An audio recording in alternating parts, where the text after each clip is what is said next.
I paid off my parents' debts completely. I bought a nice car, a black 2003 Lamborghini Aventador Spider. When it was time for college, I bought a big house for me and my girlfriend Kimberly in Cordington, Indiana. It's a small college town with some nice homes I could afford, and yes, I went to college, even with all the money. I finished my bachelor's degree and was working on my master's degree. How did I pay for all this? I sold a lot of Bitcoin back in December 2017 and made a good profit. That's how. The last thing I spent money on was starting an online clothing company called N-Trendy, which Kimberly and I managed together. "Babe, do you have a moment?" I asked one morning while sitting at my desk. Our office was in the loft area of our house. "Hold on," Kimberly said, raising her hand to pause me. Kimberly, or Kim for short, is now my wife. We got married when we were both 20, having been childhood sweethearts. It felt natural. That was 2 years ago. She never cared about my money, either when I was struggling or doing well. We grew up in the same neighborhood. She is my smart, fun-loving wife. Not only is she attractive and petite, but she is also my best friend and partner in everything, including our business. She has beautiful brown eyes and black hair that she often pulls behind her ears.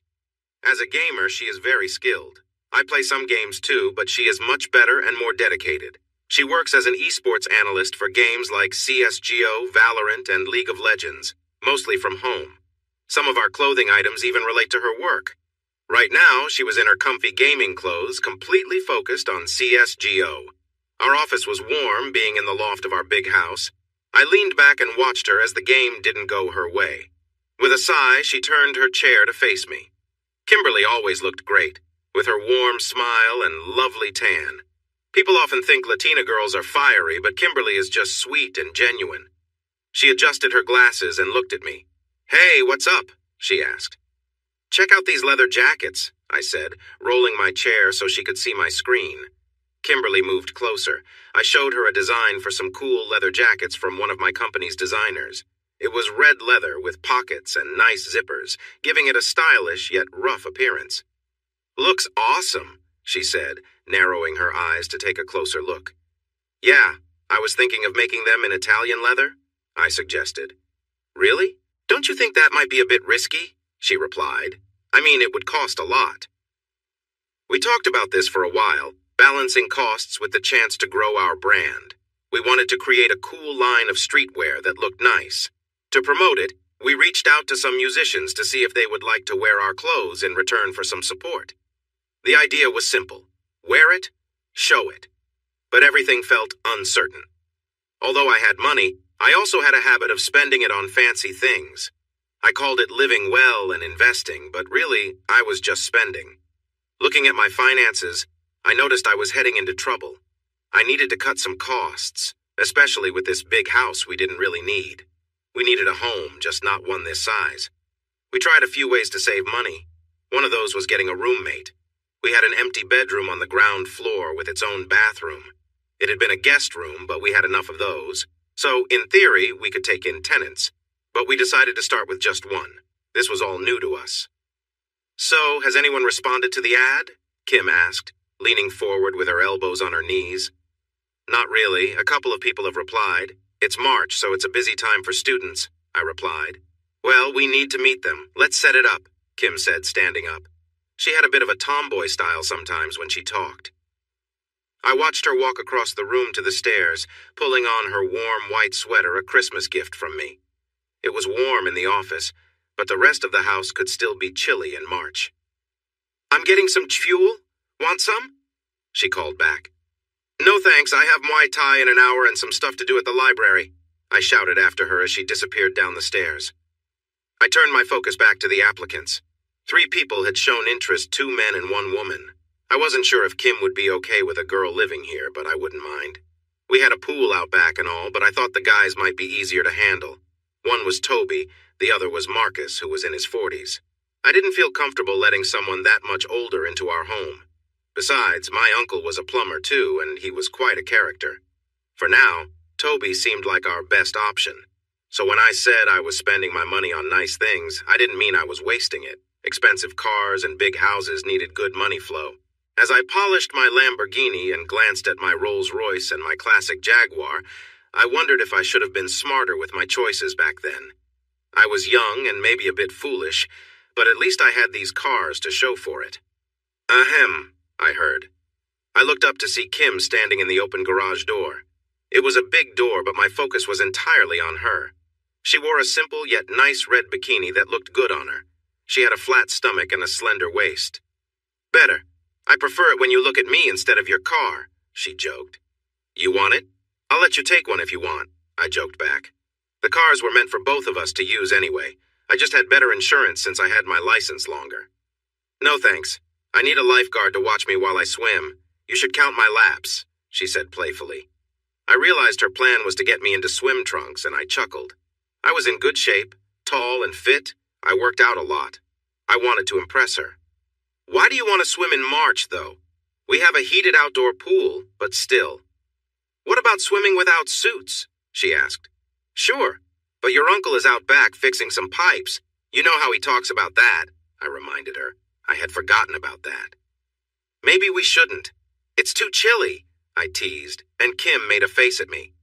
Let's quickly get cleaned up first. We have our first interview in an hour. We had a nice shower in the guest bedroom, which was very convenient. I joined her and gave her a quick kiss on her neck, enjoying the moment. Kim placed her hands on mine and smiled as we leaned against each other. Last time in this bathroom, she said playfully. Let's make it special, I whispered, sharing a quick kiss. After a little while, we wrapped things up. We had things to do and more time to enjoy later. We had received a few more applicants for a place to stay.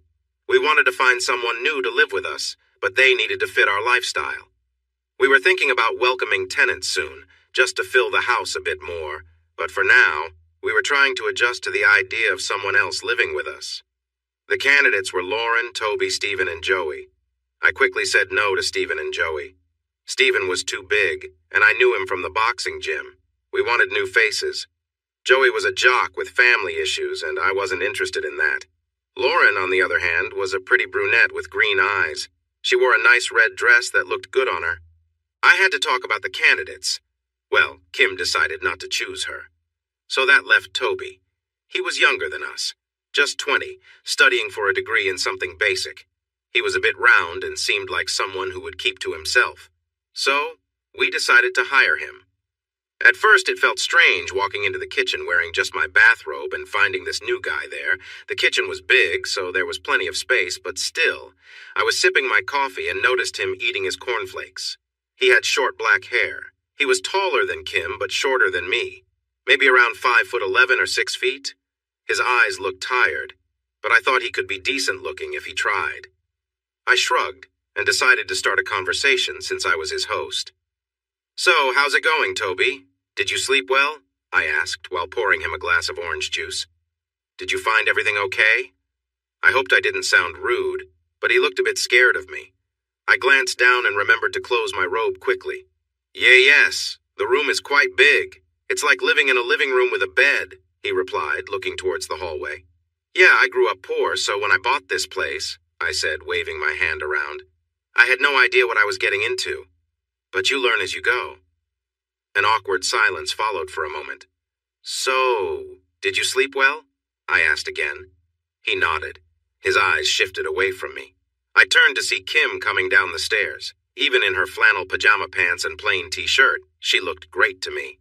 I smiled at Toby and nodded at Kim. Great sight, huh? I nudged Toby lightly. He gave a small smile and nodded awkwardly. Stop staring and where's the food? Kim asked as she opened the fridge.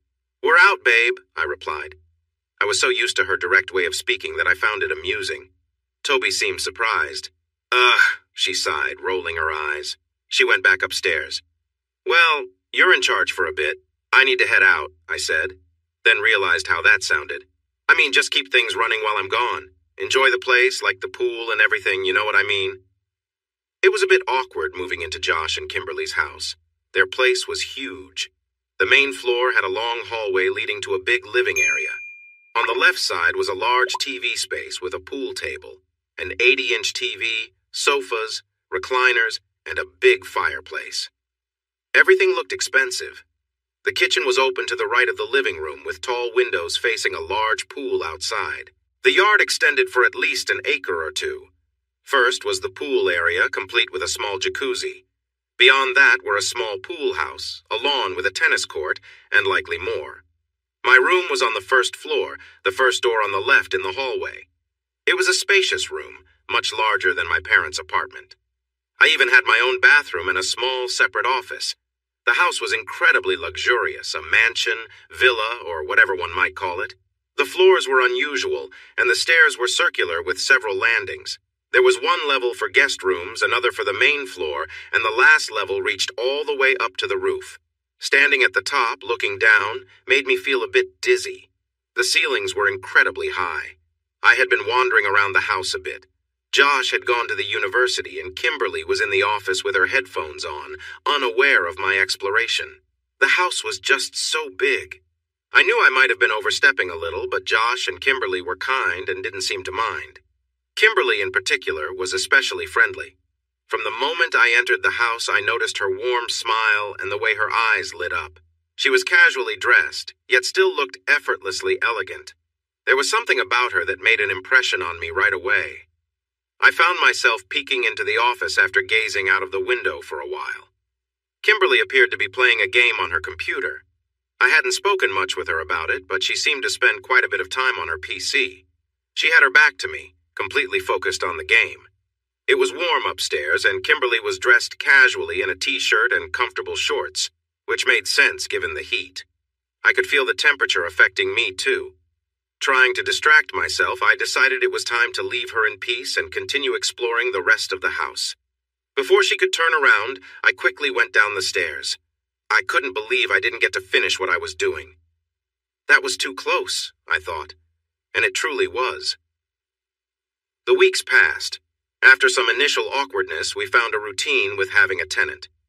Generally, we only saw Toby at breakfast. Sometimes he joined us for Friday dinners, especially since my wife made the best Mexican food. Honestly, turning down her cooking? That would lead to trouble. "So you don't mind having him here?" Kimberly asked one morning. I ate toast while she drank orange juice. Toby sat nearby, eating quietly. "No, if you think it could help us," I replied. Kim suggested investing in a used car shop. She had some experience with welding and metalwork from high school, which would definitely help the business, and our money would be a bonus. "I believe it could. It would be useful during the breaks between tournaments," Kim said, since she often had several weeks of downtime from work. "Sounds good. What was the name of the company again?" I asked. "Hope's Branded Cars," Kim answered. I shrugged. It was settled then. "Well, what about you? Planning to work on any cars?" I asked Toby. He seemed surprised, since he was lost in his own thoughts. "No, the heat makes me nervous," Toby replied quietly. "We can all handle a bit of heat, right?" I said, giving Kim a playful look as she rolled her eyes. I knew she enjoyed it, even if she thought it was a bit cheesy. "You think we'll get to swim this weekend?" I asked the room. "It's April," Toby said quietly. "You guys are such wimps. It's at least 50 degrees outside, and it will be warmer by the weekend." "I'm barely familiar with this cold idea," Kim joked. Our days were blending together at this point, and I laughed. "Get your swim trunks, Toby. You heard Kim. We're going to have a pool day this weekend, even if it's a bit chilly," I said cheerfully. I noticed a small smile on Toby's face. "How long have you been married?" Toby asked, surprising me with his question. He usually didn't speak up like that. 2 years. Almost 3 this summer," I replied. Meanwhile, Kim decided to excuse herself. She wasn't being rude, but she always kept things with Toby friendly yet distant. We had agreed beforehand to keep things that way. I was just more chatty than she was. It came naturally to me and helped in my work. But Toby had his own way of being, which I respected. "Do you have any swim trunks?" I asked, leaning against the kitchen island. "Nope. They never fit well," Toby muttered. "Well, there are still a few days left. We don't want you to miss out." "Maybe we'll have our first barbecue of the year," I said. Saturday came, and the temperature was a chilly 55 degrees. Still, Kim wanted to swim, so she put on her red swimsuit while I wore my Hawaiian shorts, which I got when I visited Hawaii. Unfortunately, Toby didn't seem interested in joining us. More food for us, I thought as I warmed my hands by the grill.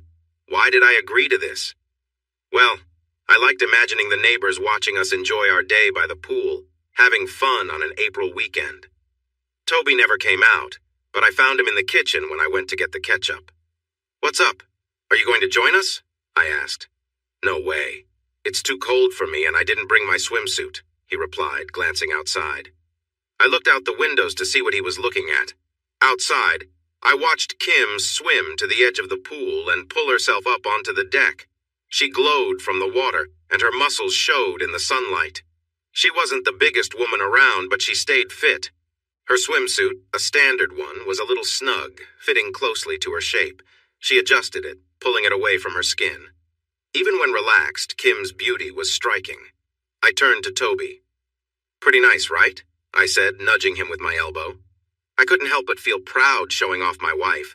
Toby nodded, knowing he should respect her. Part of me enjoyed the moment, and that was that. "I can't wait to see you in that dress again," I exclaimed.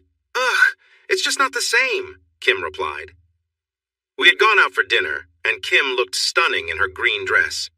It was a long, elegant satin dress with a side slit that showed off part of her leg. The slit reached just above her thigh, adding a touch of flair. She looked amazing, and her high heels accentuated her legs perfectly.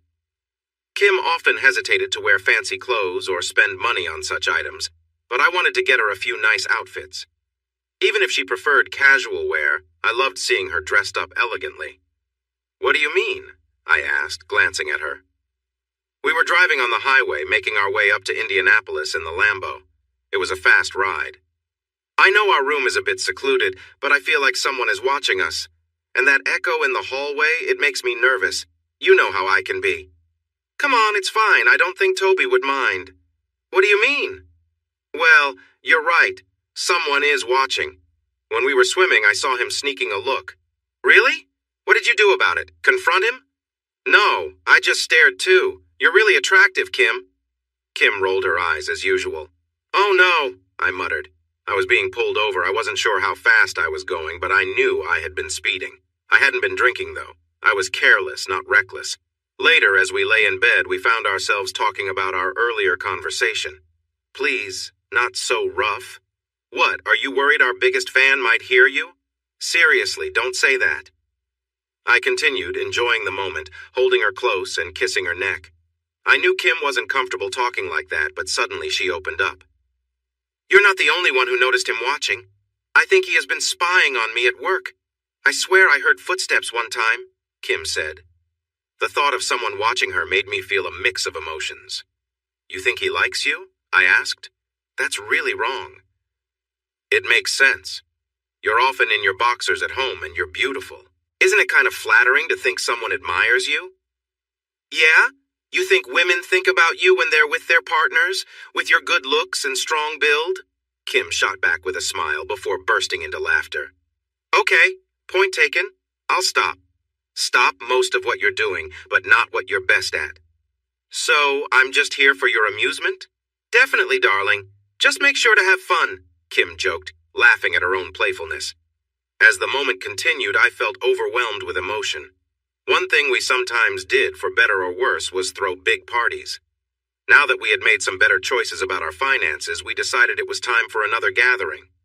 A cold pool day just wasn't cutting it. We loved to be social, hang out, play games, and dance. "And you can join us," I told Toby as I warned him about the upcoming weekend. I had sat down on his bed after knocking, just to be polite. I wasn't sure how he would react since we were roughly the same age. I hadn't been in his room since he moved in. It was a bit messier than I expected, but I didn't let it bother me. It was his space, after all. If he liked it that way, that was his choice. Maybe," he said, sitting at his desk and hardly glancing my way. I shrugged and got up to clean the pool. It wasn't too dirty, just a few leaves and some other bits. I added some chlorine. I didn't think anyone would want to swim at the party, but I wanted to be ready, especially if Zach and Amanda came. They loved playing games that could lead to an impromptu swim. It took me about an hour, which was enough time to make me a bit cold. I only had on a t-shirt, so I was shivering a bit. While I warmed up with some hot cocoa, I noticed Kim sitting in one of the couches in the TV area. She was wearing her white long-sleeved sweater, which was long enough to cover a lot, but she liked to keep her legs uncovered. She was busy painting her toenails green. Green really suited her, though she looked great in any color. I shifted my gaze and noticed someone by the stairs, trying to sneak a look. It was Toby. I had seen him checking her out before. I figured he was just a young guy feeling insecure and Kim was attractive. While I wasn't usually the jealous type, I didn't like the idea of anyone being too flirty with her. Seeing him sneaking a peek made me feel a mix of emotions. I watched the scene unfold. From where I sat, I could see more than he could. Kim turned her head and Toby quickly ducked away. She smiled at me when she saw me watching. "You sneak," she laughed, turning back to her nails.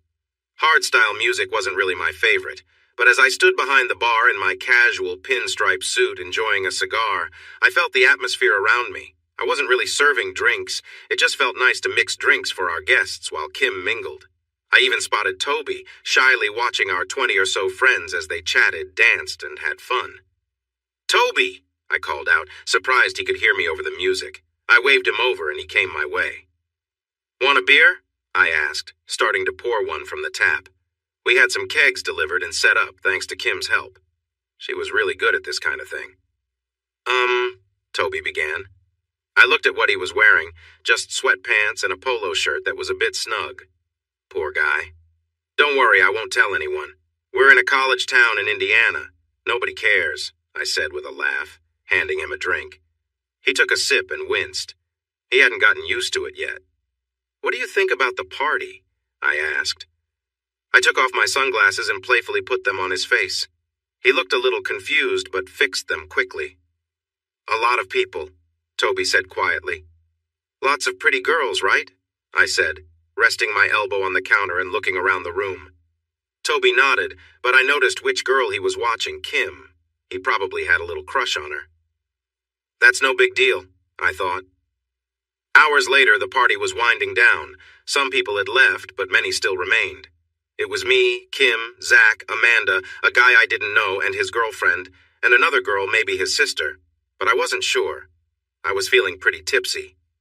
Oh yeah, and Toby was there, still sitting by the bar. We gathered around the coffee table on our white leather couches, playing a silly card-drinking game. At this point, it was hard to remember the rules. Kim finally had enough. She tossed her cards on the messy floor and said, "Forget this. Let's do something different." "How about truth or dare?" Amanda suggested. The others agreed. Zach, being a bit arrogant, had to jump in. I wondered why I was friends with him sometimes.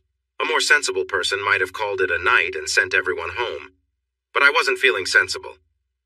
"Okay," Kim said with a sigh. "I'll start. Amanda, truth or dare?" "Dare," Amanda replied. "Drink all that absinthe over there," Kim said lazily. She wasn't the biggest fan of Amanda, but only I knew that. No one really liked Zach either. "That's no fun," Amanda said, crossing her arms. "Pick something else." Kim glanced back at Toby. "Give that guy a hug," Kim said, pointing to Toby, who looked surprised. "Are you okay over there?" I asked Toby. "Yeah, come sit. Hugs are best on a comfy couch," Kim said, patting the seat next to her. "Who's that guy?" Amanda whispered to me. As Toby approached, I stood up, put my arm around his shoulders, and pointed my drink at him. "This, dear Amanda, is Toby," I said, guiding him to the seat next to Kim, who was still patting it. "Our roommate. Be nice and hug him or drink the absinthe." Amanda sighed, moved to her knees in front of Toby, awkwardly placed her hands on his shoulders, and gave him a pretty unpleasant look. "Don't drool on me, okay?" Amanda then wrapped her arms around him for a brief moment and quickly let go, not really hiding her discomfort at all. Amanda looked at me, eager to get back at Kim. "Truth or dare?" she asked. I didn't want to seem scared, but I also knew Amanda could be challenging. So I said, "Truth." Amanda seemed a bit let down, but brightened up quickly. "What are the names of those three over there?" She pointed to the three people nearby. Oh no, I turned bright red. I had talked to them a lot earlier. The girls laughed. Zach and Toby snickered, clearly enjoying my awkwardness. They understood I wasn't trying to be rude, just that I wasn't good with names. The two girls looked at me eagerly while the guy laughed as he watched me struggle. Jejin? Jennifer?" I said, pointing to the girl with the short hair. She wore a small leather jacket and red pants. She nodded. 1 out of 3 isn't bad, I said, singing a little. That's 2 out of 3, you goof, Kim said, tapping my shoulder playfully. Yeah, me and, Mike?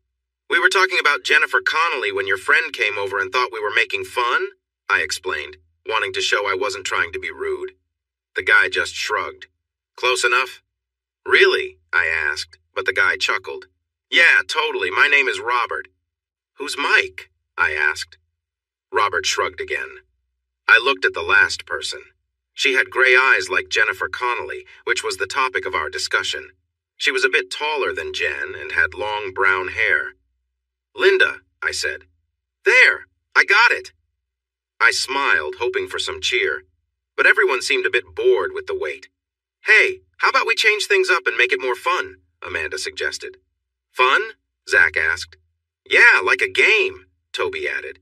And I have some cool rules to make it even more interesting, Amanda said with a mischievous smile. Okay, so we have a bottle. There's some drink left in it. One person spins the bottle, then gives a dare. The dare has to involve 2 people. So the person spins to choose one part of the dare, then spins again for the other part. Got it? If not, I'll show you. My dare is a playful slap. Now I'll spin to see who does the slapping. Here we go. Come closer, Zach. Amanda took a bottle, placed it on the table, and spun it. First, it pointed at her. Oh, looks like I get to give a playful slap. She spun again, and it landed on Linda. Linda smiled and turned a little, playfully saying, Come on, give it your best shot. Me and the guys cheered as Amanda moved closer, placed a hand on Linda's waist, and playfully slapped her side. Linda winced a bit, but joined in the laughter, clearly enjoying the moment. Oh, just wait, you'll all get your turn, she said with a grin. My turn now? Amanda nodded. My dare is... Linda playfully suggested a fun game, making everyone at the table laugh. I noticed she had a certain charm that caught the attention of some guys around us. She picked up a bottle and started spinning it on the table, creating a sense of excitement. After several spins, it pointed directly at me. I raised my fist in victory. You're not getting my spot, just remember, whoever the bottle points to, Linda teased, and the others joined in the laughter. Once more, Linda spun the bottle, and this time it landed on Amanda. I exchanged glances with Kim, who gave me an encouraging nod, her eyes fixed on Amanda. Amanda, already seated on my couch, turned to face me with a playful smile. Come and join me, she said, looking at Kim, who was focused on what was happening. I moved in closer to Amanda. She looked back at me with a smile. There was a playful tension in the air, but I had my chance, and I planned to enjoy it. I placed my hand gently on her side, exchanging laughter as we played along. After a brief moment, I pulled back, laughing at the fun we were having. I turned slightly red, realizing the attention was on me. I glanced at Zach, who didn't seem pleased. Why not jump in the pool instead? I suggested with a laugh. The girls responded, clearly wanting more excitement, while Zach looked frustrated. All right, how about a little peck on the cheek? Nice and sweet, right? I know you all like that. The girls agreed, smiling. The bottle spun again and landed on Jen, then on Robert. Jen playfully gave him a kiss, and he grinned back. Jen quickly took her turn with the bottle. Take off his or her shirt, Jen dared. How is that fair? That's not a 2-person dare, Amanda argued. Well, one person has a shirt and the other takes it off. Simple, Jen explained. The others laughed and cheered. While the girls seemed eager for some shirtless fun, I was wondering if they'd want the same for us. But unexpectedly, the bottle pointed at Zach. I held my breath, hoping it wouldn't land on someone else. Instead, it landed on me. The girls cheered, clearly ready for a bit of excitement. I took a deep breath and decided to play it cool. I stood up, removed my jacket, and opened my arms as if to hug Zach, who was looking bewildered. Just don't tear my shirt, I joked, trying to keep the mood light. Zach got up awkwardly, his face bright red, even more than mine had been earlier. Zach noticed he was shorter and not as sturdy as I was. He grabbed the bottom button of his shirt and started to unfasten it. He even tried to show off a little with a hip twist, hoping to impress the girls, but his hands were shaking. Lower your arms, Zach said quietly. Sure thing, big man, I responded with a laugh, making the others chuckle. Before I knew it, I was shirtless. I flexed my arms, receiving some cheers and claps from the girls and Robert. Zach appeared completely defeated. I had no complaints, but I would have preferred to see Jen or Linda. Both seemed quite impressive, especially if it seemed okay with Kim. But now it was Zach's turn. Ugh. I want to see some kissing, Zach announced, spinning the bottle energetically. It pointed to Linda and then back to Linda. What now? Zach asked, a bit hopeful. Amanda sighed and spun the bottle again. This time it landed on Toby. Toby looked shocked, but Linda noticed his nervousness and spoke up. We could go to another room if this is too much for you, Linda suggested. Sure, I replied, wanting to help, pointing to a door. We had a small room at the back where we kept cleaning supplies. Are you sure? Robert suddenly asked. What did he care? He had a girlfriend. Linda took Toby's hand and led him away to the quiet room. The girls cheered and I joined in. A minute later they returned, both looking a bit flustered. Linda's hair was slightly messy. Had they spent extra time in there? Linda plopped down, sighing. Wow, guys, that was unexpected, she said, looking a bit overwhelmed. Toby grabbed the bottle, smirking, but stayed quiet. Did he have some hidden talent? My curiosity was growing. More kissing, he said softly. This time it landed on Kim. It had been a while since Kim had been part of things. I felt a bit torn between hoping it would be Linda, Jen, Amanda, or Toby getting to kiss, but it was Linda again. Looks like I'm getting all the fun tonight. Should I book a room? Linda joked. No way, Kim replied with a playful grin aimed at me. Linda, who was sitting on the sofa next to Kim and Toby, suddenly stood up. She stumbled a bit, took a step, and then fell forward onto Kim. Hey there, Linda said, finding herself face to face with Kim. Then she leaned in for a kiss, and Kim kissed her back eagerly. Wow, I whispered, wide-eyed, a bit shocked. And just like that, it was over. I wanted to enjoy the game more. Another shirt has to come off, Kim said, breathing a little harder as she spun the bottle. It pointed to Zach first, then to Robert. Come on, Zach yelled, frustrated. Robert was quiet and easily removed his shirt, but now Zach wanted payback. With his luck? One of you has to give the other a minute of attention, Zach said with a playful smile, spinning the bottle again. Suddenly he realized he could end up being the one. Wait! Too late, Linda laughed, with Amanda joining her.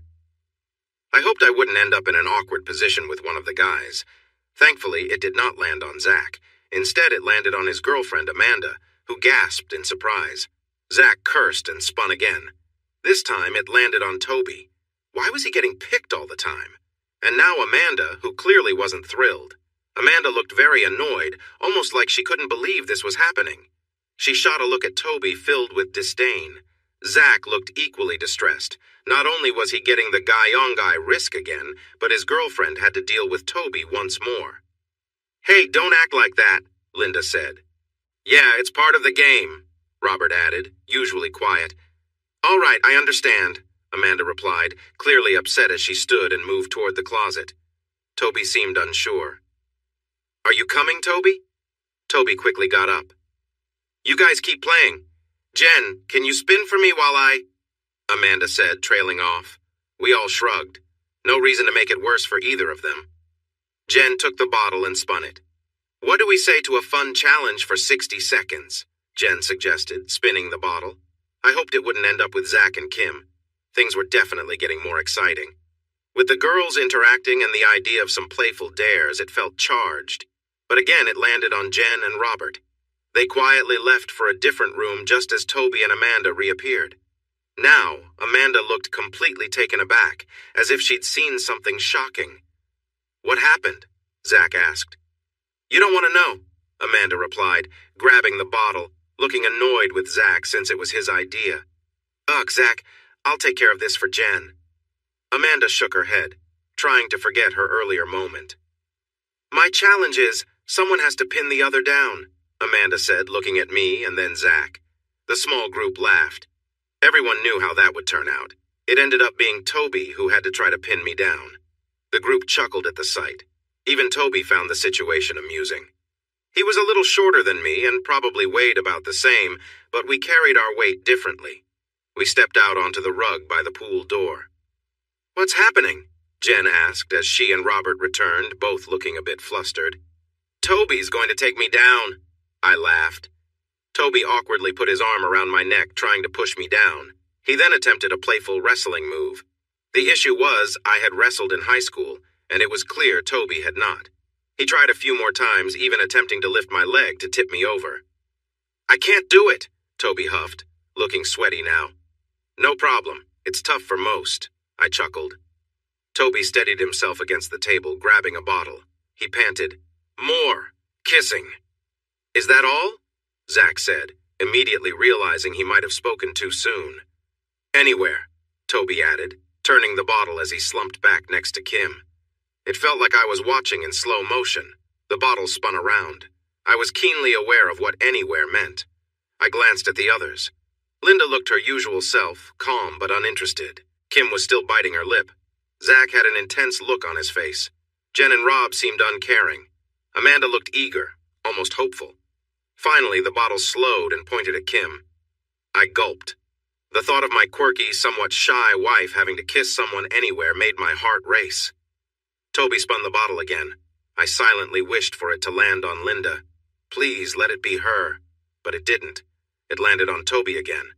This time he wore a sly grin, clearly enjoying the moment. I felt a mix of emotions thinking about this guy making my girl kiss him. Kim kissing Linda felt just right. This felt all wrong. Kim looked at me, but I didn't want to seem hesitant. It was just a game. Toby wouldn't do anything beyond the game. So I gave her a smile and a nod. "You go, girl," Amanda cheered, though she seemed a bit jealous. Even Linda raised her fist in encouragement. What was going on? It felt like an eternity as Kim stood up, inhaled, took Toby's hands, and led him to the closet. She seemed excited about this kiss. Maybe she sensed the reactions from the other girls. Girls did have a knack for such things, right? I caught Linda and Amanda sharing a knowing smile. Zach looked annoyed. Jen and Robert didn't seem to notice anything odd. But that smile between Linda and Amanda made me curious. "What are you two giggling about?" I asked, trying to sound casual. "Oh, it's nothing." "Jen, your turn to spin," Linda said, brushing off my question. "Seems like kissing is the new trend," Jen teased. Jen spun the bottle, and lo and behold, it pointed at Linda. I held my breath, thinking, please be me. And just like that, it was. I quickly got to my feet, maybe a bit too quickly. "So, where do you want your kiss, you cheeky guy?" Linda asked. "No, it's you who should get the kiss," Amanda replied. "Interesting. Well, since the closet is busy," Linda began, running her fingers in a playful way, "how about you give me a nice kiss right here?" Linda moved her top slightly, pointing to a spot and repeating, "Right here?" She glided across the floor and sat next to me since the space was now free. Linda was not one to hold back. She reached for my hair and gently pulled me closer. I quickly put my hands on her shoulders for support. As I leaned in, I gave her a quick kiss. She was quite charming. I just hoped Kim would be okay with everything. She did seem to have a fondness for Linda, too, the way they interacted. I felt a strange excitement thinking about them together. "Puff, whatever. She's just not for you," I heard Zach mumble. I turned my head up and looked at Linda, then back at Zach. "What did you say?" I asked calmly. "She's just not a real girl. You just kiss someone who isn't what you think," Zach shot back. "Zach, what's wrong with you?" Amanda said, looking confused by his words. I stared at him, then at Linda. I walked confidently over to him. He seemed pretty drunk, and it was making him act foolish. "What?" he said, acting innocent. I grabbed him by the collar and pulled him to his feet, dragging him away from the group. He complained, but I had nothing more to say to him. When we reached the door, I pushed him out and gave him a gentle push to hurry him along. "Get a cab. This is private property," I said, closing the door firmly. When I returned, I was greeted by cheers from the others, even Amanda. Kim and Toby were back and settled on their seats. Kim sat on my spot, looking a bit out of breath. How long had they been away? I couldn't recall. "For the record," I said, winking at Linda, "would." They all laughed, and I noticed Linda blush a little. I was mostly joking. I didn't really care either way. I sat down next to Kim, resting a hand on her knee. "What happened?" I asked while the others chatted. "Later," Kim whispered, her expression hinting at something more. Whatever took place had energized her. "Any more dares?" I asked. We went through a few more challenges. Robert had to give Amanda a playful slap. Amanda and Kim playfully slapped each other. I got to share a casual moment with Jen. "Let's take a fun photo for a lucky person," I said, spinning the bottle. It stopped on Toby. I was a bit uncertain about what would happen next. One part of me felt curious, wondering about the picture. I knew it might be strange, but I wanted to understand what the fuss was about. Maybe it was something impressive, or perhaps it wasn't. Another side of me wondered if Kim had seen it. The idea of my wife having a picture of our tenant felt odd, yet I couldn't help but think about it. The bottle finally pointed to Kim, and my heart raced. I was ready for the game to end, wanting to take her upstairs. Toby stood up and went to the closet again, returning quickly. I glanced at Kim, noticing her wide-eyed expression as she stared at her phone. "Pretty interesting, right?" Amanda said quietly. "All right, let's go," I told Kim, playfully pulling her up from the sofa. She laughed and squealed, but didn't resist. Before heading upstairs, I called back, "Turn off the lights before you head to bed." Later that night, Kim woke me up, gently shaking me. "Are you awake?" she asked. She had been full of energy the night before, and now she seemed restless again. "What is it?" "Can I tell you something?" "What's on your mind?" "About the closet," she said softly. She hadn't talked about it until now, and I could sense her hesitation. She seemed to feel conflicted, perhaps both about what happened and how it made her feel. I sat up quickly. "Of course," I replied, ready to listen. Earlier that evening, I had been on edge as I closed the door behind us. Toby had been in luck all night, and now I felt like things were only getting more intense. I turned around to face him. He stood there looking confident. His shy demeanor had vanished, and now there was a smirk on his face. I felt uneasy but kept my composure. The others had been giggling after their time with Toby, and now I found myself in a similar situation. I took a step closer to him. "So, where do you want the kiss?" I asked quietly. Toby didn't respond. He had already decided. Without a word, he bent down and adjusted his sweatpants. He was gathering all his courage. "Oh, you want me to sit here?" I asked, stepping closer to him, trying to tease him a bit. I pointed to the spot he indicated, and he nodded eagerly. To make him even more flustered, knowing he was probably overwhelmed by the situation, I leaned in and whispered, "You want me to kneel down here in front of you?" He nodded again. Slowly, I knelt down, sitting back on my heels, giving him a playful smile. Linda and Amanda had definitely interacted with him earlier.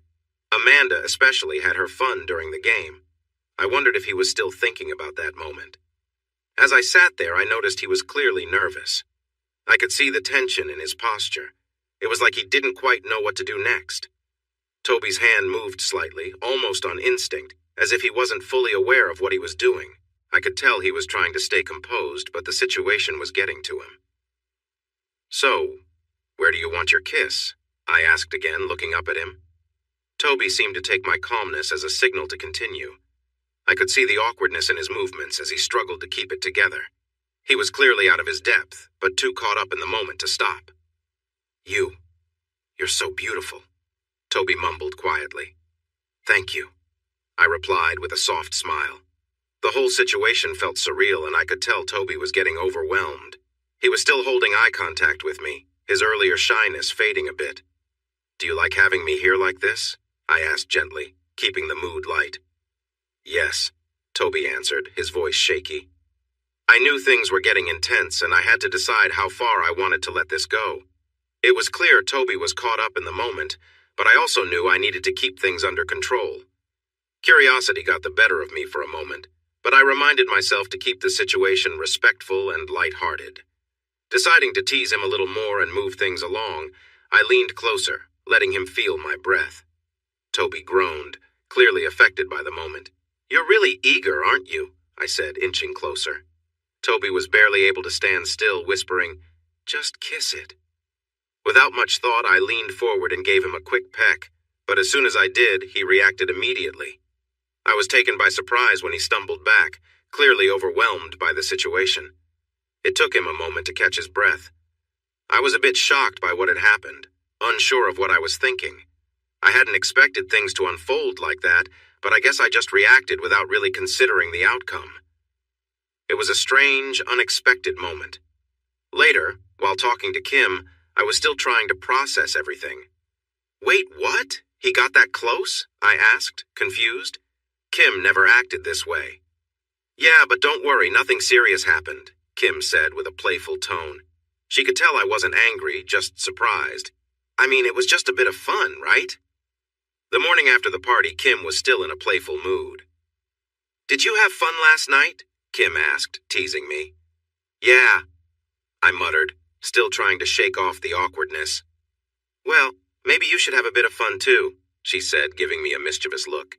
If I can enjoy myself, why shouldn't you? It was clear Kim wanted to push the boundaries a bit, still teasing me from the night before. We both knew it was just playful banter, nothing more. Am I a hot wife now? Kim asked, her tone light.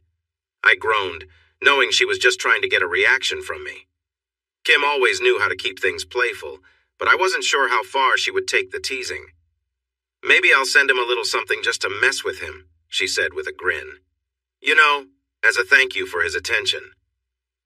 You wouldn't do that, I said, half joking. Oh, you never know, Kim replied, laughing softly. It was all in good fun, and I knew she was just playing around. That was enough to push me over the edge as we laughed together, the tension from the night before finally easing away, and all over her hand. It was quite bold talk, and I couldn't focus anymore.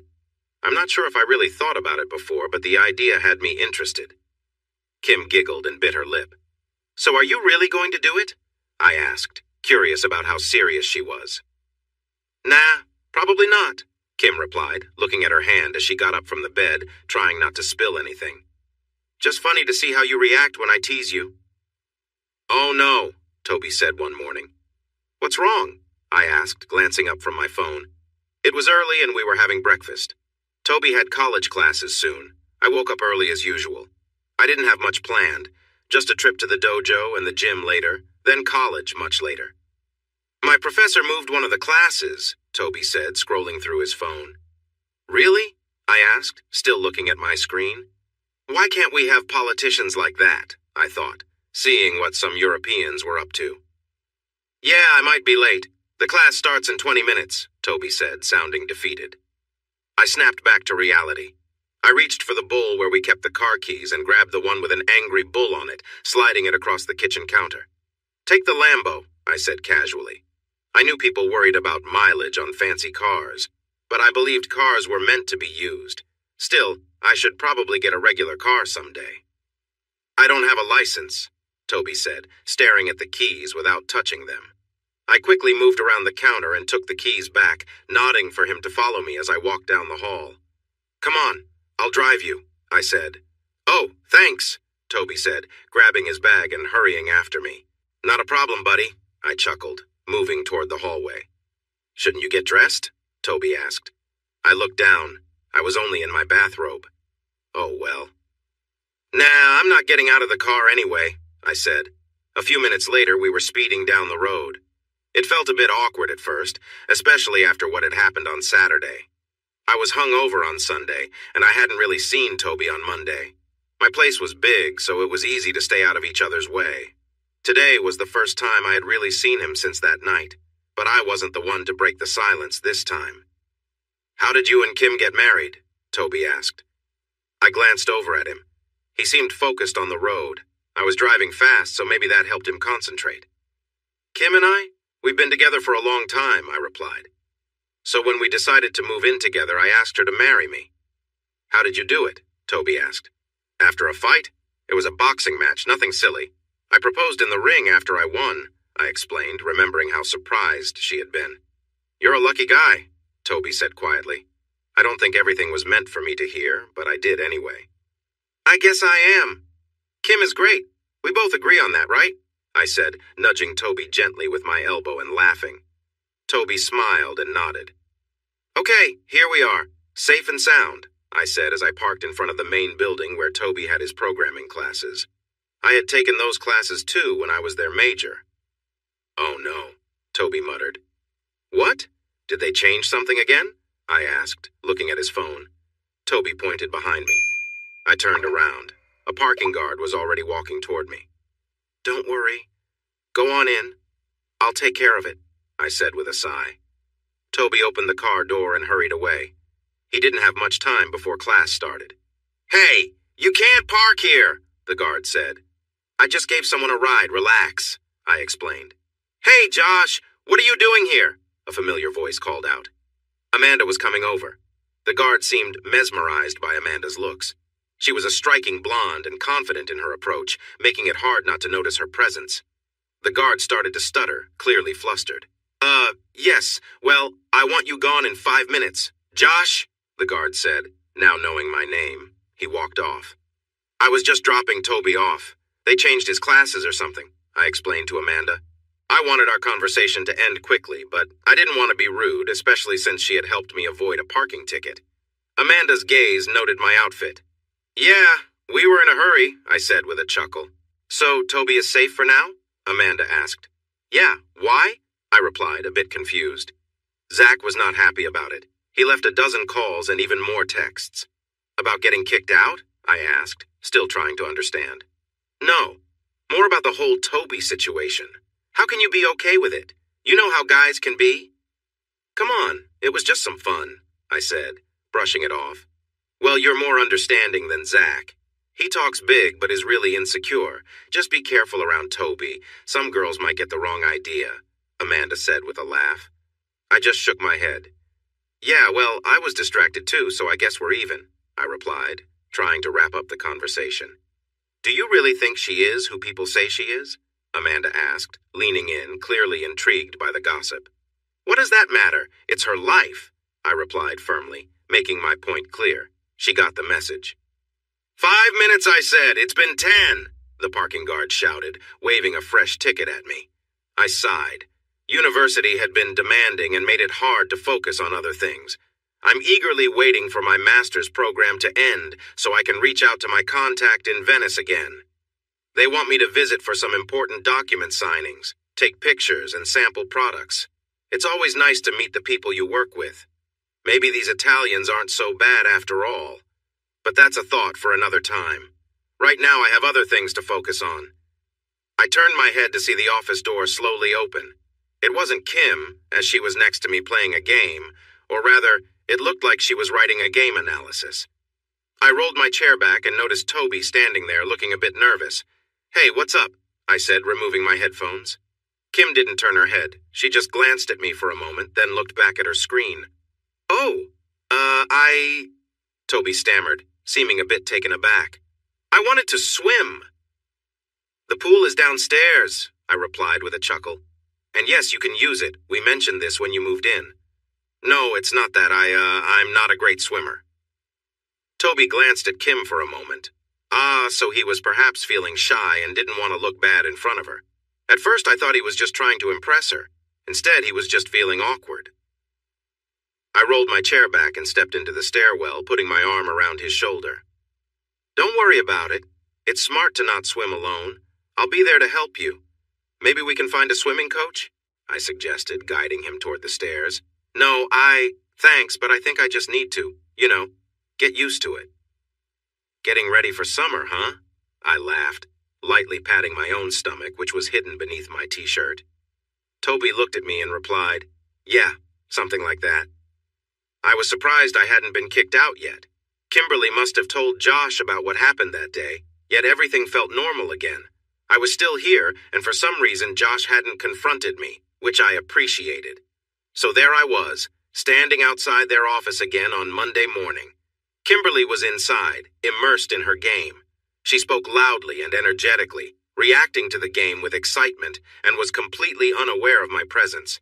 She was so focused, laughing and cheering for her teammates, not noticing me at all. With Josh not around, I felt a little bold. Like earlier, I slowly reached my hand toward my waistband, feeling a rush of excitement. I observed her closely, feeling whirled up with emotions.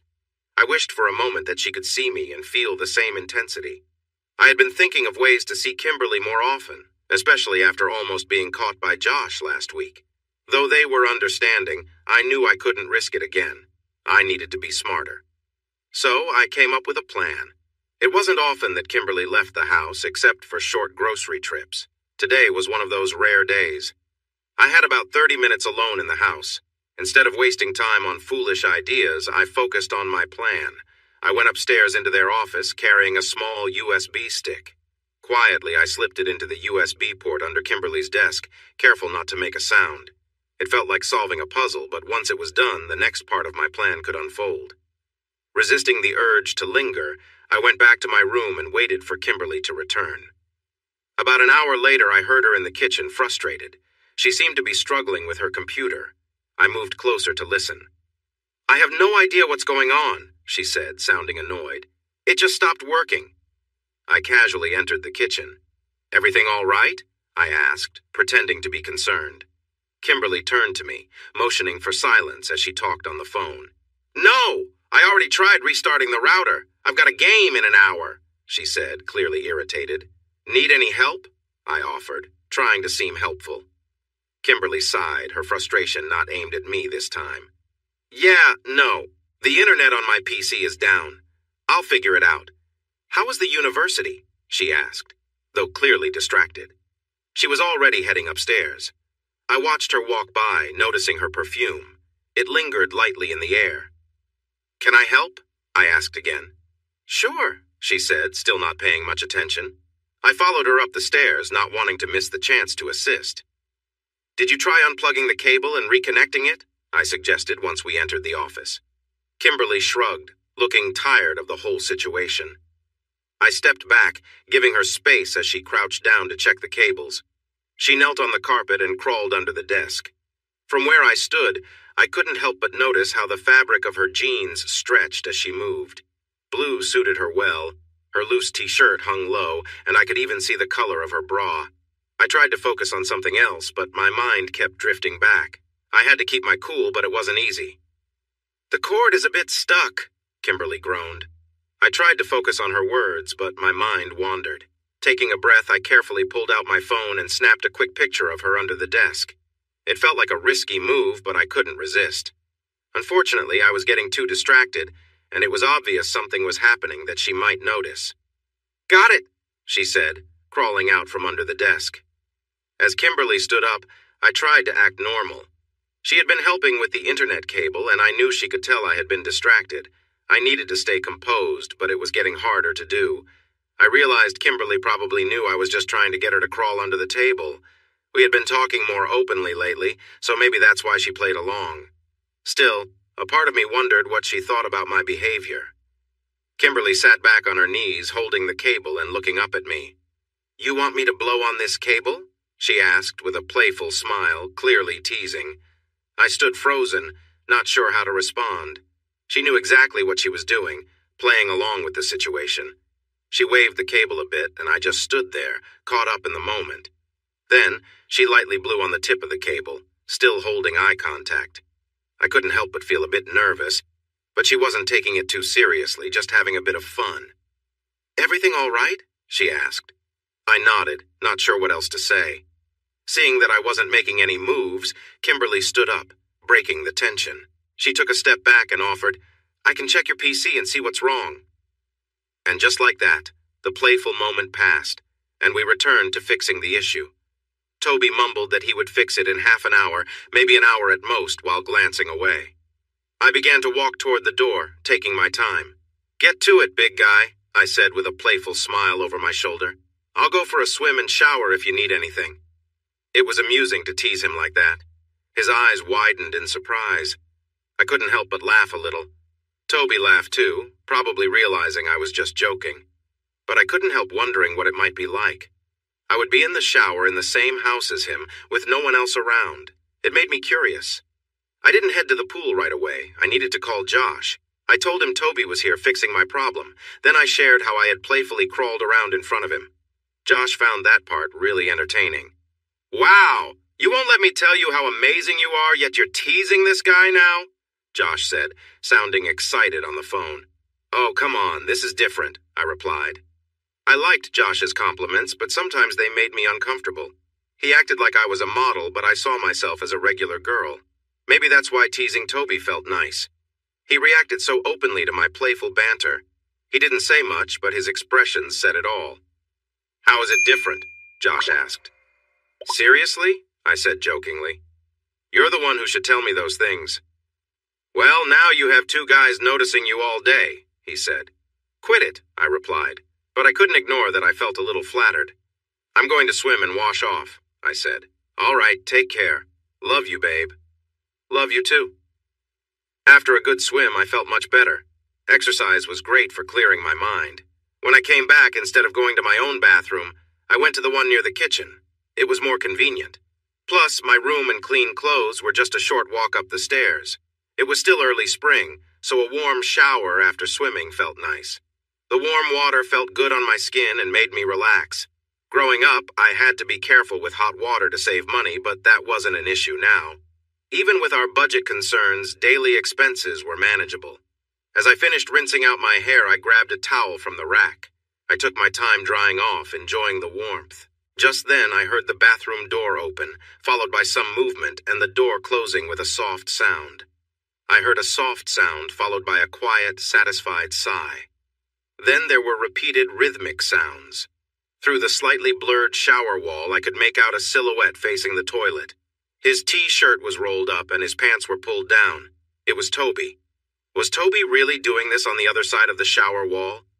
For some reason, I didn't say anything. It wasn't unusual for someone to want some privacy, but curiosity crept in. Had he been thinking of me? I wondered if he was replaying moments from earlier, maybe when I had bent over in front of him. My mind raced with questions. Instead of stepping away, I found myself drawn in, not sure why I felt the need to understand what was going through his mind.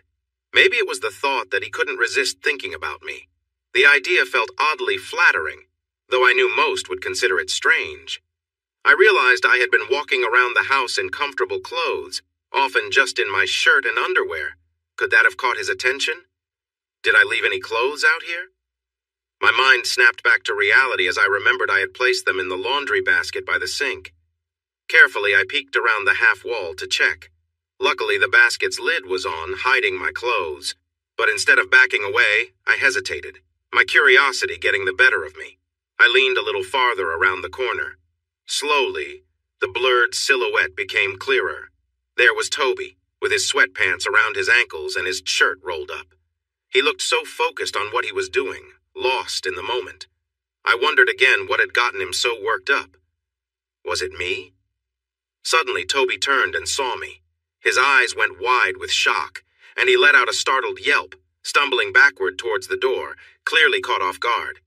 "Sorry, I didn't realize," he stammered, clearly embarrassed. Toby gasped, "Ew, didn't see you!" "It's okay, relax," I said from behind the shower wall, trying to ease the tension. "Everyone needs their privacy sometimes, and like you said, it was an accident. You didn't mean to." Toby still looked stunned, his face pale with worry. "Seriously, it's fine," I reassured him. I didn't want to interrupt, so I stayed out of sight. "Really? I'm not in trouble?" Toby asked, his voice shaky. "Of course not. Everything's fine," I replied, reaching for the towel on the rack across the room, but I couldn't quite grab it without stepping out. Turning my back to him, I tried to keep my modesty. I wasn't embarrassed about my body, but fully exposing myself would definitely cross a line. However, I still needed the towel, and Toby was still frozen near the door. "Toby, could you hand me the towel? I'll turn around," I asked, trying to stay calm. I knew he might sneak a glance, but I kept facing the other way, hoping to keep things as innocent as possible. I heard him shuffle closer and pause. He was probably hesitating, unsure of what to do. Finally, he handed me the towel, his breath uneven, as if the situation had gotten to him. "Here," he mumbled. I grabbed the towel, quickly wrapped it around myself, and stepped out of the shower. Toby, still awkwardly standing near the door, didn't leave right away. It seemed like he was unsure if he should stay or go. Deciding to keep things light, I teased him a little. "So, what were you thinking about?" I asked with a playful smile. His face turned bright red. "Ooh, I get it," I continued, glancing at him. "Were you thinking about Amanda?" "No," Toby blurted out, surprised. "Jen, then?" I teased again, tilting my head. "No," he stammered. "Ah, maybe Linda? She's pretty," I said, trying not to laugh. Toby hesitated, clearly embarrassed. I was thinking." He trailed off, too shy to finish. I stepped out fully, looking at him expectantly, letting the moment hang in the air, but still keeping things lighthearted. I wanted to hear him say what he was thinking, but instead, Toby backed away, almost as if he was afraid to come too close. He could sneak glances when I wasn't looking, but when we were face to face, he became so shy and quiet. "Thinking about what?" I asked, letting him finish. "About you," Toby finally muttered, so quietly I could barely hear him. "What's that?" I asked again, wanting him to speak clearly. "It too was thinking about you," he stammered, still looking down at the floor. "Aw," I said, though I could tell he thought I might be teasing him. I wasn't sure if I was, but I couldn't help pushing the conversation just a little further now that I had the answer I was curious about. "You didn't have to stop," I said, softening my voice. Toby's eyes met mine, wide with surprise. "Like I said, it's normal." "In front of you?" he asked, his voice full of disbelief. "If you want to," I replied casually. "It's not like it's a big deal." I wasn't sure where this was all coming from. I wasn't doing anything inappropriate. I was just there. I wasn't going to help him, but I felt strangely comfortable with the situation. Toby, however, didn't do anything at first. He just stood there, unsure of what to do. "So, are you going to or not?" I asked, a little more impatient than I intended. Finally, Toby moved, hesitantly starting to follow my words, though still unsure if it was really okay. He was so cautious, but I just watched, letting the moment unfold. Toby's nervousness slowly faded as he became more confident, his eyes glancing at me as he continued.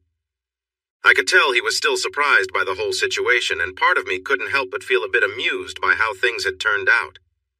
As he got more comfortable, I noticed him glancing at my towel. I don't know what came over me, but without thinking, I dropped the towel down to my waist. Toby's eyes went wide, and he looked completely stunned. "Like what you see?" I asked, keeping my tone light. He nodded, clearly overwhelmed. "They're perfect," Toby managed to say, still looking astonished. I smiled, realizing just how far things had gone, but still keeping the mood calm and casual. It was just a strange, unexpected moment between us. I couldn't help but smile at his compliment. But if he were to see some of mine, I wanted a closer look at some of his. It was only fair. Besides, I was starting to feel lightheaded standing here. So slowly, I lowered myself down onto my knees, never breaking eye contact with him as he moved closer. It felt exhilarating to be in this position, seeing him react to me. "Show me how much you enjoy this," I encouraged, curious about what he was thinking. He seemed to get more excited now. My presence and the way I was talking to him were certainly having an effect. Here I was, sitting in front of him, making things more intense. "Do you like what you see?" I asked, trying to gauge his reaction. I felt a rush of excitement. Seeing this younger guy responding to me was thrilling. I could feel a sense of being wanted, something I hadn't experienced like this before. It reminded me of how Josh is with his admirers, though he never seemed to act on it. In a way, I was stepping outside my comfort zone, too. Saying his name seemed to trigger something in him. He was captivated and didn't take his eyes off me. I shifted a bit to give him a better view, wanting to pique his interest more. As I watched him, I noticed his excitement was building. I leaned in slightly, looking deep into his eyes. "Let go and embrace the moment," I whispered gently, hoping to encourage him. He let out a deep breath, his whole body seeming to vibrate with anticipation. It was clear he was fully immersed in the experience. It was surprising how much energy was flowing between us, and I could see it in his eyes. I was fascinated by how much this connection meant to him.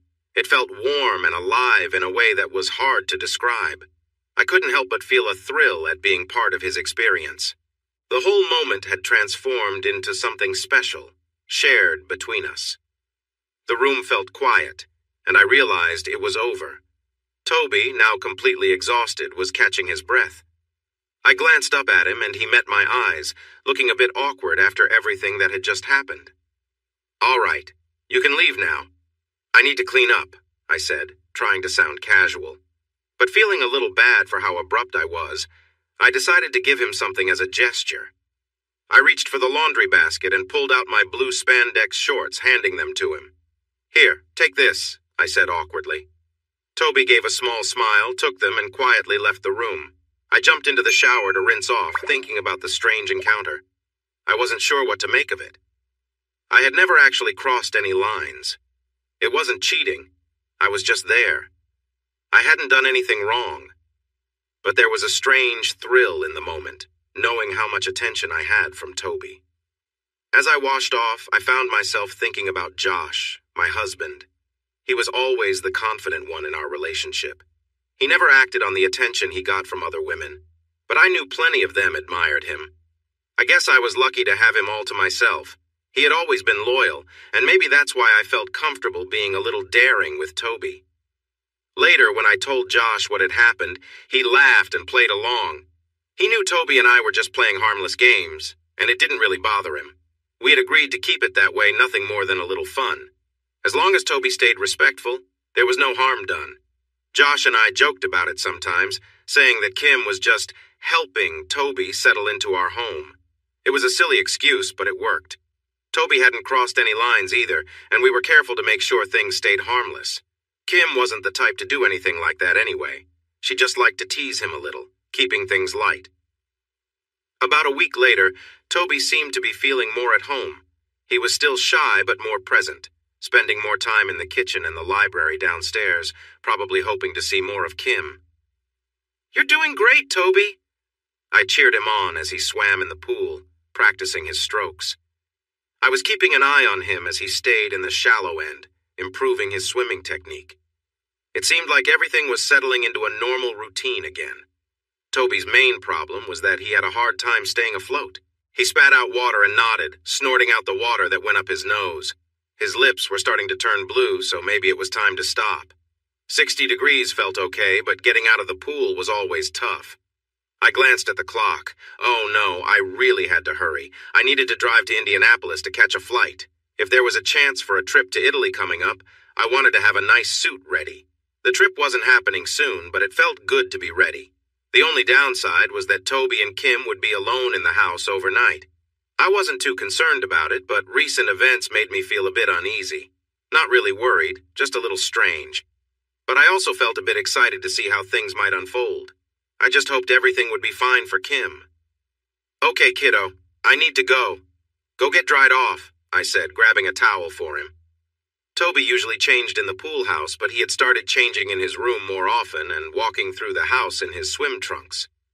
Was he showing off? He didn't really have the build for it, but if the rumors were true, he might feel confident about something else. Was he doing it for Kim's attention? I chuckled to myself. Kim never cared about those things, even if she had seen him a couple of times. I handed the towel to Toby and gave him a quick look. It was hard to tell what he was hiding under those trunks, and I didn't want to be caught staring. Just let it be, I thought. It didn't matter. I playfully slapped his back and went inside, where I found Kim waiting for me in the kitchen. She was always the punctual one. "Are you boys finally done?" she asked, flipping through a magazine while she waited. Kim was wearing a bright red, short faux leather jacket, a white t-shirt, and casual jeans. She wasn't shy about using makeup, but it surprised me to see her with lipstick on and a bit more mascara than usual. "Is that new lipstick? Which one did you get?" I asked. Kim always blushed when I complimented her, especially when she made an effort. Her lipstick matched her jacket perfectly. "It's just preppy red. I don't know the brand, I just ordered it on Amazon," she said, trying to downplay it, but she was smiling because I noticed.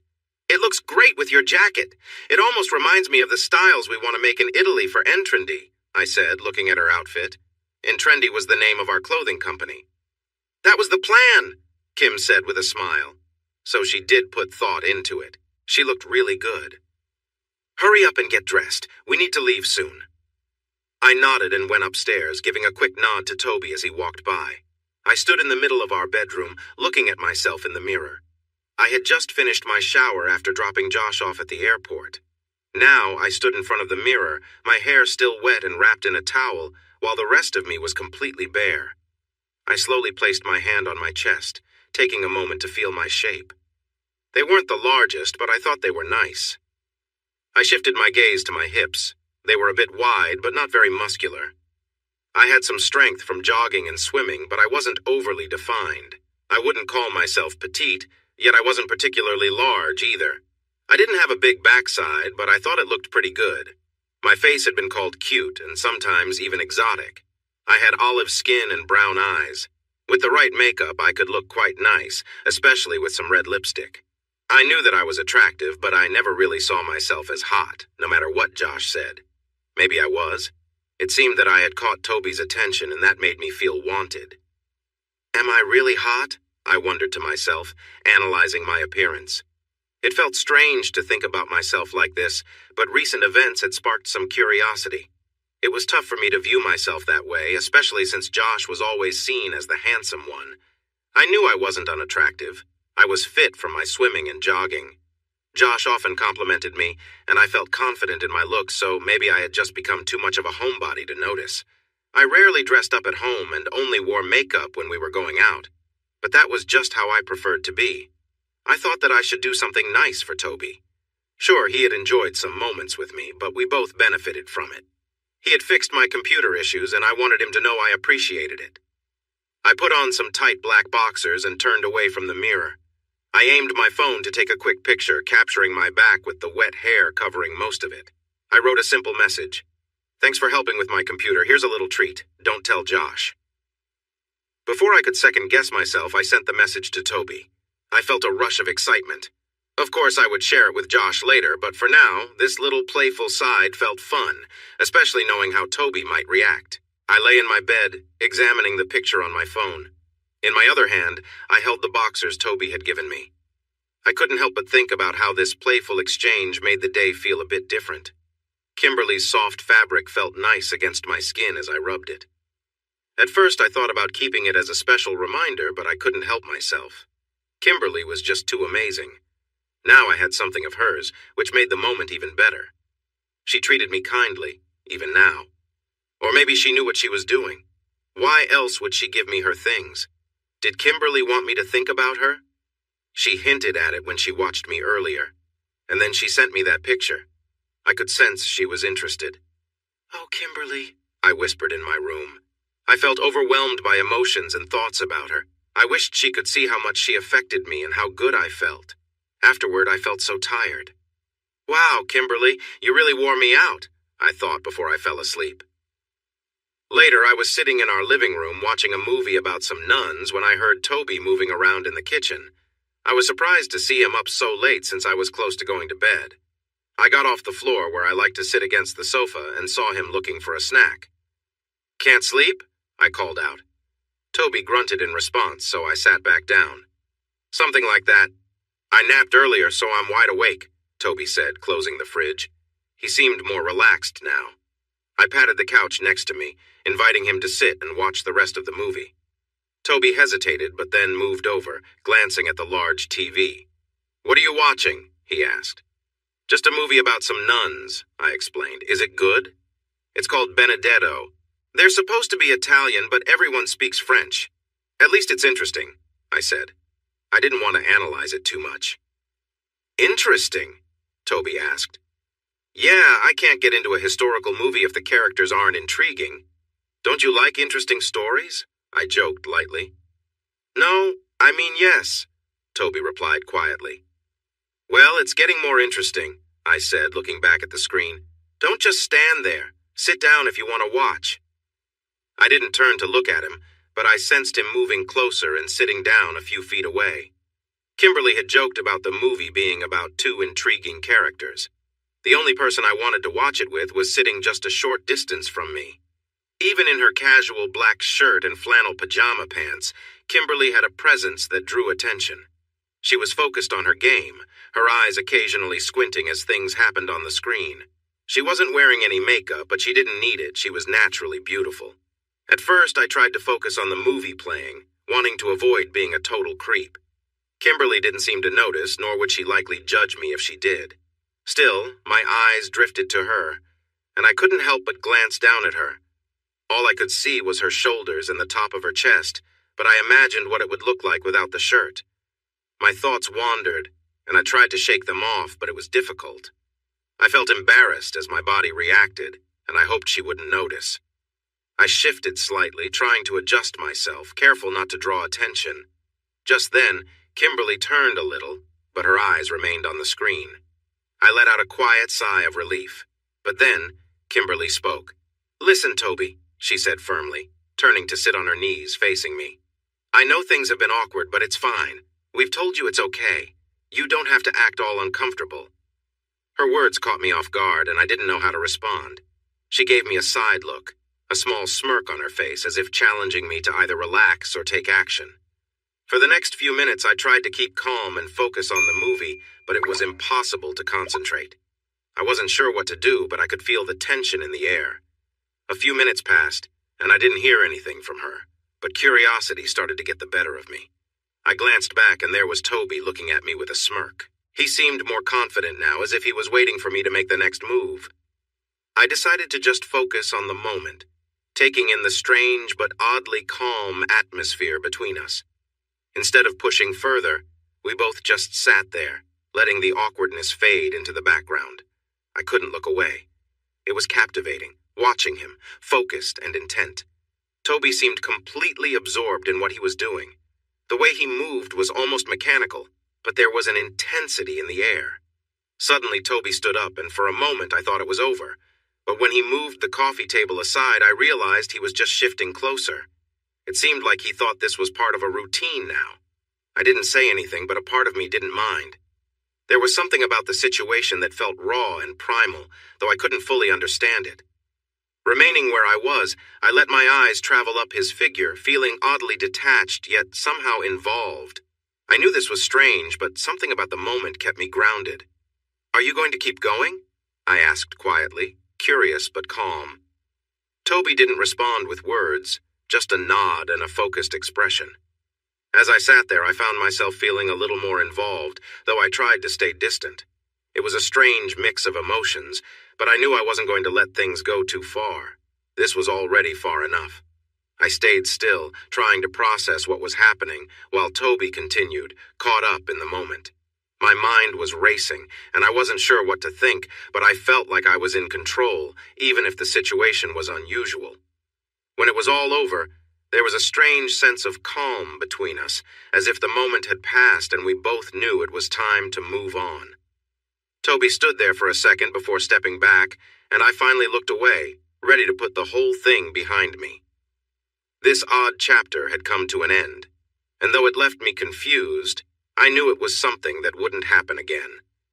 At first, I thought Toby might be trying to get closer, but he was just making sure not to miss. I felt the warmth on my face, cheeks, and chin, and even a little on my lips.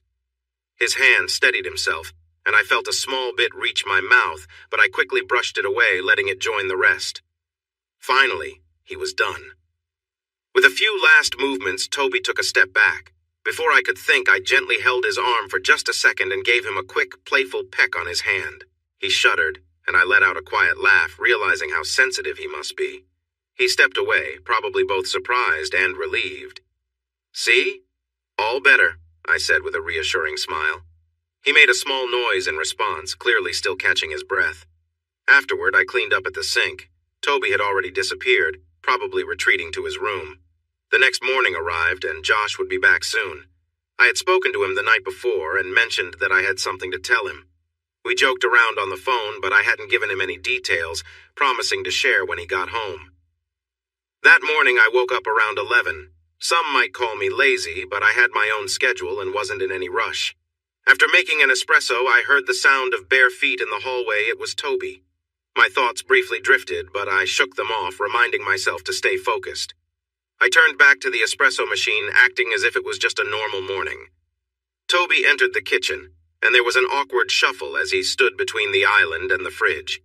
He seemed like he wanted to say something, but all that came out was a quiet, I turned to face him, wondering what he needed, but my eyes couldn't help but glance at him briefly. Toby didn't enter the kitchen like he normally did. As soon as he walked in, there was an awkward tension. I noticed something off the way he stood, the look on his face, and an obvious bulge in his sweatpants. He gave me an awkward smile, and I couldn't help but think, "Really? Are you going to make this a regular thing?" I asked, folding my arms and raising an eyebrow. I hadn't even changed out of the clothes I slept in, yet here he was, clearly expecting something. Toby looked surprised, maybe even a little embarrassed. I chuckled to myself. He had taken liberties, and I wasn't sure if he realized how bold he was being. "Would you let me?" he asked, catching me off guard. I wasn't expecting that. I didn't want to give him the impression that this was acceptable, but I didn't want to make it too serious either. I responded with a vague, non-committal answer, keeping the mood light. Toby seemed to take that as permission, but I wasn't about to fully engage. I realized maybe I'd given him the wrong idea, but I wasn't going to let it go too far. "So, what's your plan?" I asked, my tone challenging but playful. "You sure?" Toby muttered, hesitating. I didn't say anything, just raised my eyebrows in expectation. After a pause, Toby slowly moved his hands to his waistband, clearly unsure. He hesitated again, looking at me for confirmation. It hit me that he was looking for something familiar, something we'd done before. I sighed, not really surprised. "Of course," I said, lowering myself to sit, keeping the situation as neutral as possible. Toby made an awkward joke, and I couldn't help but laugh a little. He was clearly trying to keep things light, even though this whole scenario was strange. "So, this is what you want?" I asked, noticing his eagerness. He nodded, still hesitant but moving forward cautiously. I didn't push it further, keeping the atmosphere calm and casual. It was just another odd moment between us, one that I wasn't going to let get out of hand. While I didn't mind helping him stay calm, I knew this wasn't something that could become a routine. I sat back, trying to clear my head. Toby was focused, lost in his own world. I needed to keep my thoughts from drifting, but it was difficult with the way the situation had unfolded. I reminded myself to stay grounded. There was nothing else to do but keep the atmosphere calm and straightforward. We had already gone too far with awkwardness, and I wasn't about to let it escalate further. Suddenly, Toby seemed to have finished whatever he was caught up in. There was a moment of silence, and I reached for my phone, trying to distract myself from what had just happened. Toby handed it to me, and I took it with a nod of thanks. "Thanks," I said quietly, trying to return to normal. While I had gotten used to seeing Kimberly around, her presence still had a strong effect on me. There were moments where I wished for more than just glimpses, but I had to be careful. Josh had returned home a few days ago, and any thought of pushing boundaries had to be put aside. With Kimberly and Josh out of the house, I wandered a bit, exploring their space. The house was large and open, with rooms that overlooked the backyard and pool area. The design of the house made everything feel connected, but it also gave me a strange sense of freedom to look around. Kimberly's wardrobe was impressive, filled with a mix of elegant dresses and casual clothes. Everything seemed high-end, but there were simpler pieces too. It made sense for someone like her to have such variety, but I couldn't help but wonder what her life was really like behind closed doors. I lingered for a moment longer before deciding it was time to leave. I had seen enough and didn't want to overstep any more than I already had, but I only needed one thing. I quickly found her stash. It was where she kept her clothes. I opened the first drawer and was surprised. How many pairs does someone need? I wondered, looking at the large drawer. But I pushed that thought aside. I thought about taking a navy blue pair, but remembered Kimberly rarely used those. So I decided on some comfortable boxer shorts instead. I could picture them looking nice on her. I picked up a red one. Instead of leaving, I kept looking around. I thought, when in Rome, even though I was in a much better place. It made sense to explore their room a bit. It was very big, taking up most of this side of the floor. The bedroom was just one part of it. They had a huge bathroom, but I didn't want to go in there because it was too deep into their space. I wouldn't hear them coming. They also had two big closets, one on each side of the bed. One belonged to Kimberly, and the other was for Josh, I guessed. I didn't check. I just looked around Kimberly's side. I sat down on her side of the large bed. The bed had a modern design, with stylish bedding and a soft white covering. I picked up her pillow and took a breath. It smelled warm and sweet. "Kimberly," I whispered into her pillow. I felt a small thrill. I carefully put the pillow back and went to find another pair of boxers. I planned to keep the ones I had for later. I needed one to use right away. It was early May and the weather was nice, almost 70 degrees. Not as warm as Florida, but enough for me and Kim to enjoy a small picnic.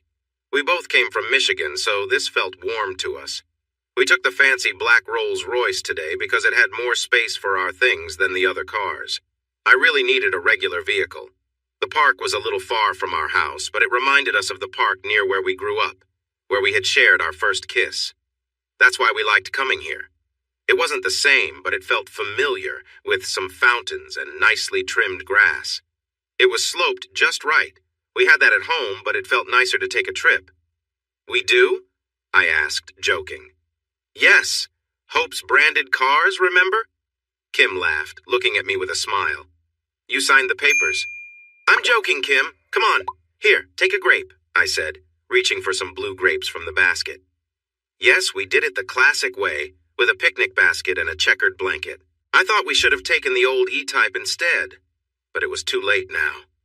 Kim scooted closer and lay on her side, resting against me. She playfully said, "Feed me," and started laughing. I shook my head while I tried to give her a grape. Kim held back her laughter long enough to take one. So, when was your trip to Italy? Kim asked. It's not set in stone yet, Kim, but I really want those leather jackets in our store. I hope to go there, sort things out, and maybe find a way to get some products shipped from Europe, too. Maybe from Italy? I said, feeling excited. A business trip? Sounds a little dull, Kim replied. What if we find a place there? You know, for fun. That's the idea. If everything goes as planned after the big meeting, I'll go there and handle the serious stuff. Then you could come for our anniversary, I suggested. Kim smiled. Sounds good to me, she beamed. Finally a trip to Europe, huh?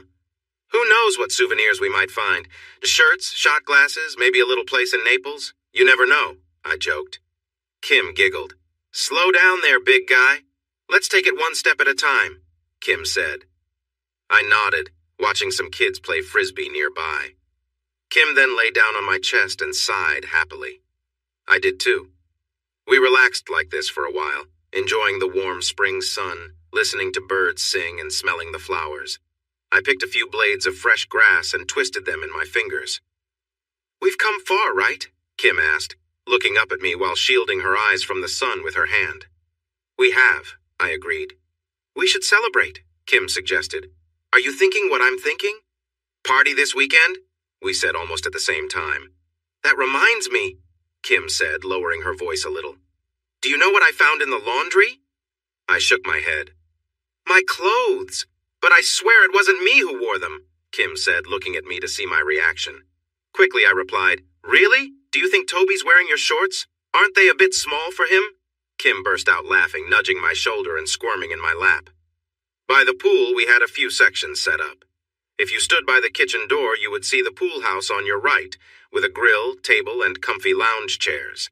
Behind that was the entrance to the lawn and tennis court. On your left, by the pool, was a small covered deck. We hadn't really used it much, but now we finally found a purpose for it. For the party, maybe not the smartest idea, we bought a new pool table and set it up on the deck. There was enough space for chairs to be around it, too. I couldn't remember why we built that deck, but now it had a use. Can you pose like that? I asked, as Kim stood next to the pool table while I positioned myself across from her, trying to capture her beautiful smile. We were having a photo shoot, taking fun pictures just for ourselves. Kim smiled at me, showing her bright white teeth. She wore a red leather jacket over a white t-shirt and loose jeans. Even without trying, Kim looked fantastic. These pictures could easily go in a magazine. Kim placed her hands on the table, and with the pool behind her and the light brown wooden beams slightly blurred, she seemed to glow in the camera's view. That smile made her look even better. Stop daydreaming and do your job, Mr. Photographer, Kim said, grinning playfully. I took the picture as she asked. Let's take a profile shot, I suggested, eager to capture the moment. Kim stood tall, turned her body slightly while still looking at the camera. I zoomed in enough to have her shoulders in the frame and clicked. Then she pretended to wonder about something, and I snapped another photo. That's nice, I said. Try to bite your bottom lip just like that.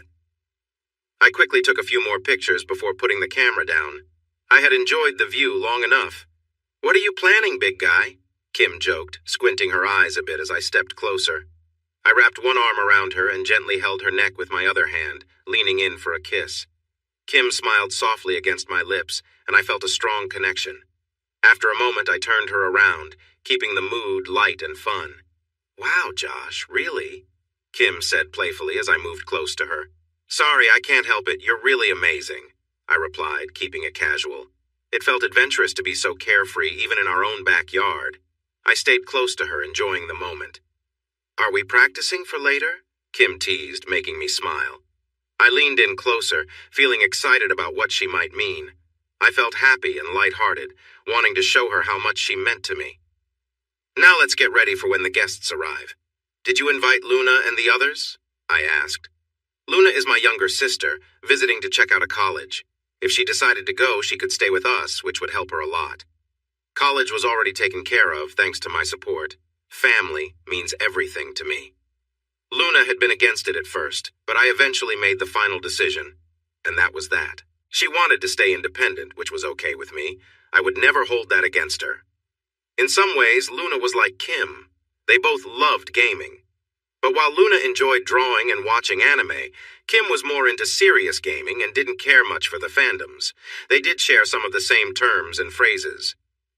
Yeah, a lot of people. I'll just go tell Toby, I said. Soon enough, the big doorbell rang in our large house. Kim was getting ready, so it was up to me to greet our guests. It wasn't a formal event, but some of them were visiting for the second time. When I opened the door, I saw Luna's bright blue eyes, which always seemed to sparkle with a hidden smile. She wore a light green top, jeans, and a red leather jacket. Luna, what happened to your hair?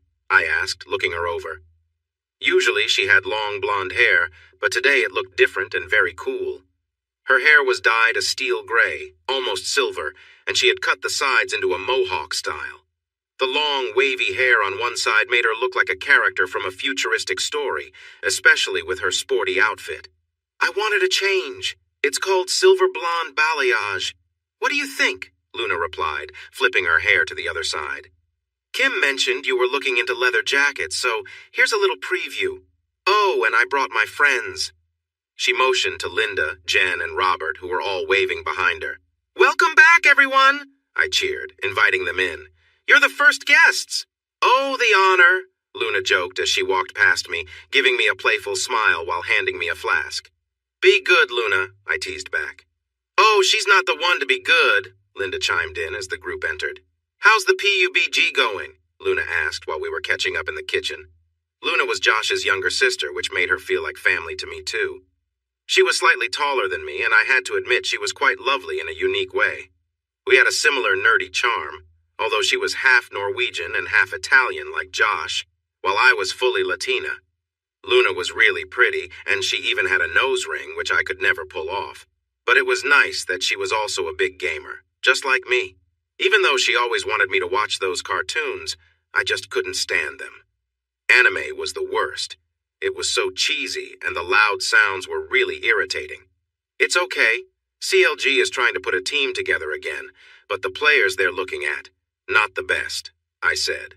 Hey, I don't talk about esports. I meant your games, Luna replied, sipping her white wine. I sipped my red in response. Ugh, too many bots and cheaters. I've been playing older games lately, mostly CSGO and some League. What are you two nerds talking about? Amanda asked, joining us just in time to almost spill her beer on Luna. Amanda always seemed a bit too tipsy, but I knew she was just pretending. She had drunk less than I had, but I think acting drunk gave her a reason to be a bit rude. I like your outfits. It looks like you both planned it, Amanda said, looking us over. We both wore red leather jackets. I had on white shorts and a light crop top. Luna wore a green tank top with jeans. It really was just the jackets. I shrugged it off. Amanda, on the other hand, wore tight black jeans and a black top that showed off her stomach. I guess. I didn't even notice, I said, glancing at Luna, who laughed. Well, we are sisters after all. Yes, we're up to something, Luna joked. You two better be careful. Toby seems to like Kim. Maybe he has a thing for silver blondes, too, Amanda teased. I looked at the lounge area where Toby was sitting on a sofa, watching me. He was facing away from the pool area where people were partying, but he still seemed to be glancing over at us. Hey, Luna, check this out, Josh called, pointing at something near the bar. Excuse me, Miss Girl I don't know, Luna said, giving a small bow to me and Amanda. Luna took her glass and walked over, hanging her leather jacket on a nearby stool. Wow, she must be working out, I thought, noticing Luna's strong arms. Their family was very athletic. Did she get new tattoos? I needed to ask her about that. "Where's your boyfriend?" I asked, teasing Amanda. Even though she could be mean, she was also a friend. I knew she was having a hard time with Zach lately. "He's around. I don't know why you guys let me bring him," Amanda said. "Well, you asked," I replied, surprised. "I thought you'd say no," Amanda said, playfully nudging my shoulder, ready to laugh. "Is it really that bad?" I asked. "If he's going to act immature," Amanda shrugged. "So tell me, what happened in the closet?" I asked, biting my lip a little. I didn't usually join in on gossip, but I was curious. "Oh, you want to know? Come on, let's go outside to the grill. I need some fresh air," Amanda said, wrapping her arm around mine. I followed her. It seemed like Amanda had something to tell us. "Hey, everyone, why don't you go somewhere else?"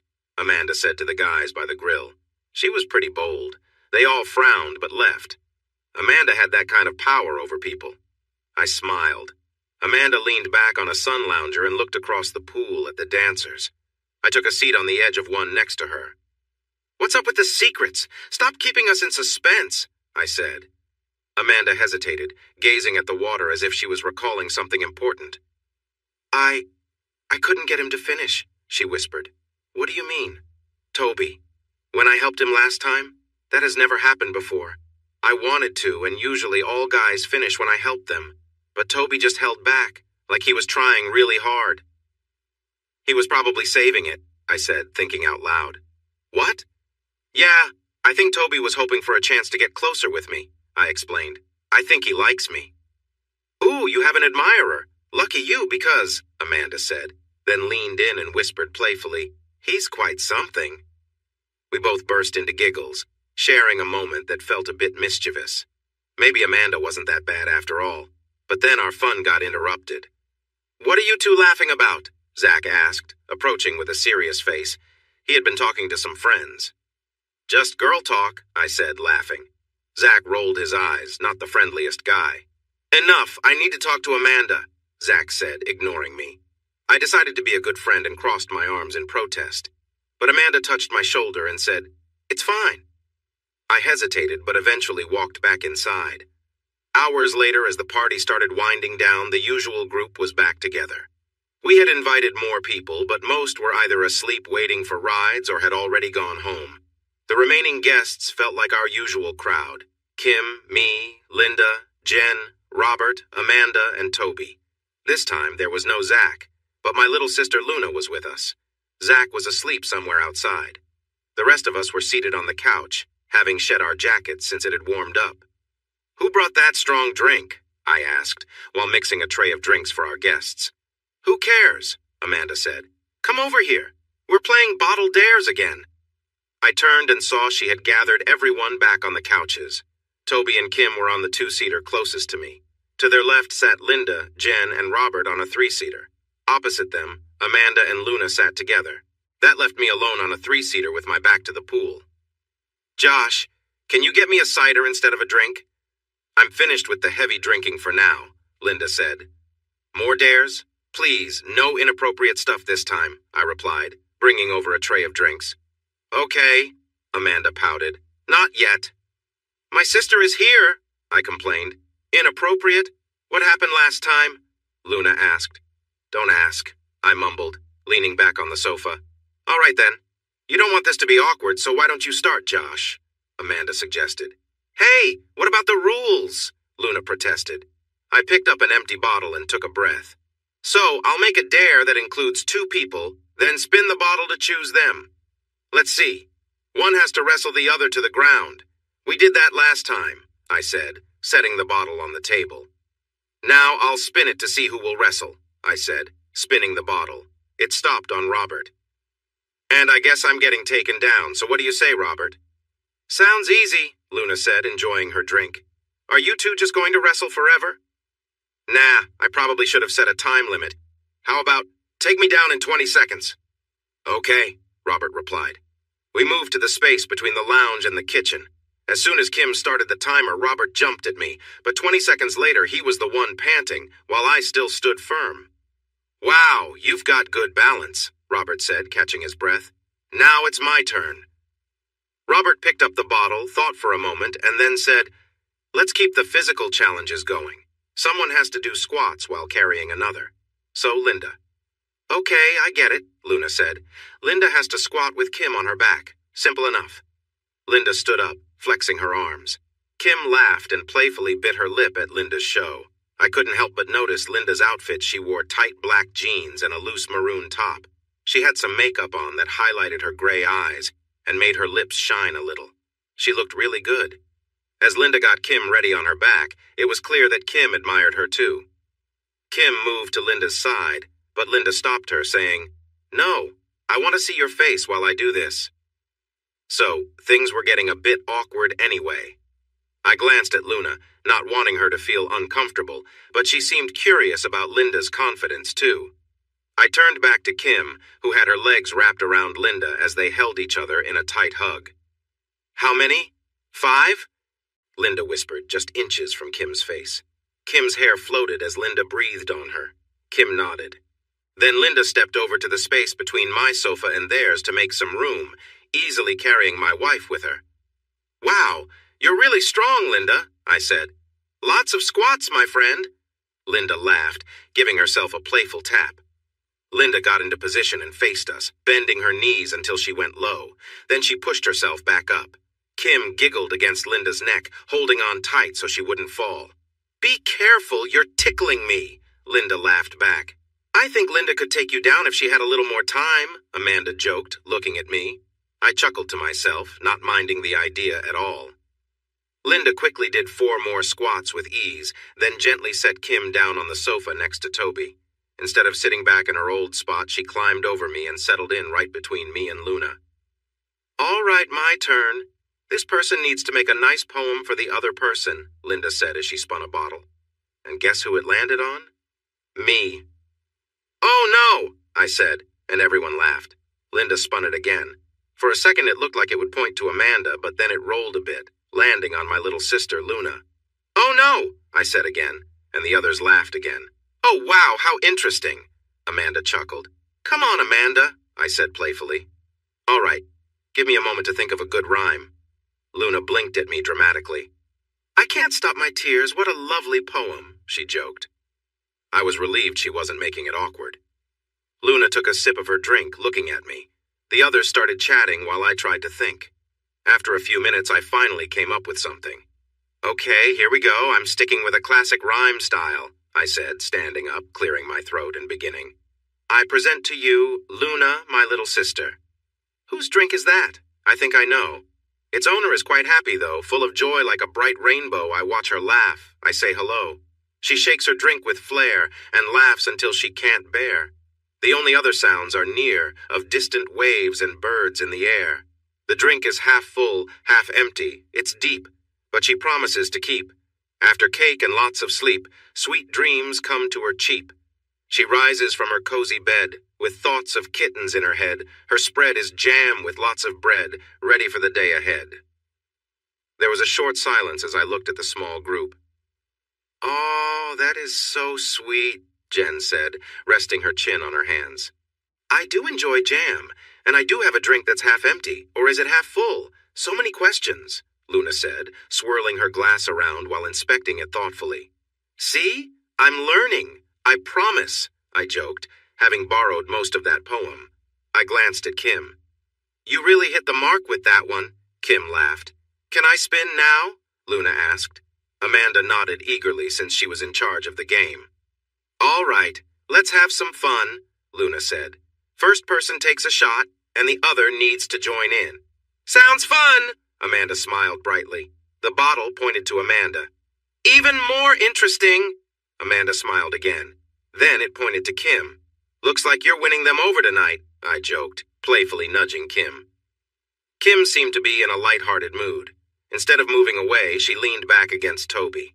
Amanda grabbed a bottle from behind the sofa and poured a little tequila into Kim's belly button. "Ooh, that's cold," she giggled. Kim struggled to hold back laughter. Amanda's long hair probably tickled her sides, adding to the fun. "Stay still, or I might just have to clean it up differently," Amanda joked, trying to get closer to Kim. Quickly, I turned to Toby. "Shake Kim a bit." But Kim waved her finger at Toby, saying firmly, "Don't." Toby chuckled, but listened. I could tell he liked having Kim resting nearby. I wondered if he was noticing how close they were. "Good choice," Kim said, still holding back laughter as Amanda finally touched her skin. A small sound escaped Kim as Amanda pulled away. "You've got a willing assistant," Amanda teased. She looked at Toby, finished her drink, and then opened her mouth playfully. All gone. Did she just hint at something? "My turn," Amanda exclaimed, always ready to add some fun to the game, especially after a few drinks. "Kisses!" She spun the bottle eagerly. It landed on Jen and Linda. Without thinking, Linda leaned over to reach Jen. I glanced at Kim, who winked at me and nodded slightly. Then Linda settled back next to me. "I want someone to share a secret. It's getting warm in here," Linda laughed. I wasn't the only one feeling the heat. Things were definitely getting lively. The bottle pointed back to Linda and then Luna. "Am I really getting all the turns?" "It seems so," Amanda replied, less playful than before. She still didn't seem entirely in favor of Linda. I shook my head, trying to stay calm as things continued, but it seemed like the situation was escalating, even though we were all just playing around.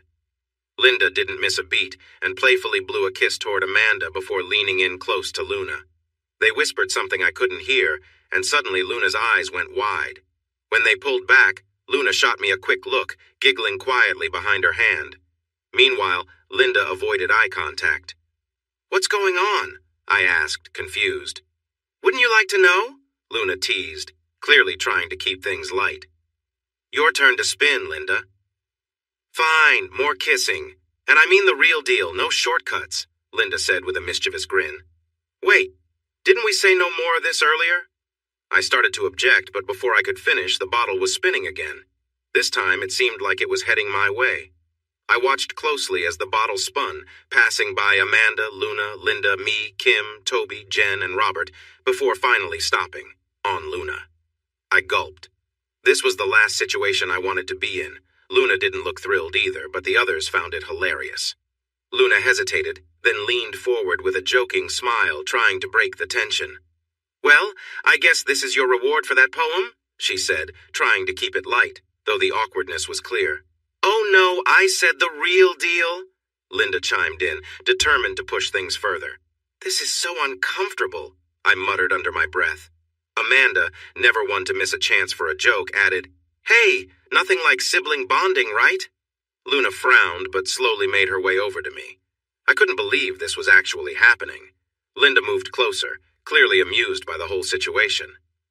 "I want to make sure you two do this properly," Linda said, but I could tell she was just enjoying the awkwardness more than anything else. Luna kneeled on the sofa, looking at me, waiting for me to join her. There was no backing out now, and despite the awkwardness, I knew we just had to get through it. "Just pretend it's me," Linda whispered softly, only for the three of us to hear. Was she really trying to make this worse? Luna leaned in, clearly wanting to get it over with, while I tried to figure out how to handle this without making it more uncomfortable. I gently placed my hand behind Luna's head, trying to keep it as simple and quick as possible. We leaned in, and our lips briefly touched. It wasn't anything special, just a way to end the game, but the situation was far too awkward for comfort.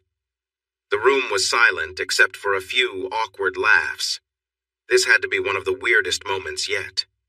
Luna may have been imagining someone else, or she might have just been feeling uneasy. It was hard to know for sure with my eyes closed. "Let me see," Linda whispered softly.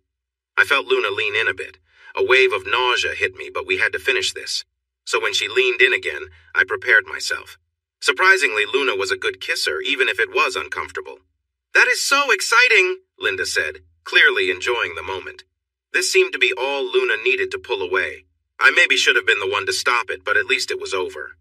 I wiped my mouth, realizing everyone was watching with great interest. I wondered how awkward it must have looked. "It got intense, huh?" Amanda teased.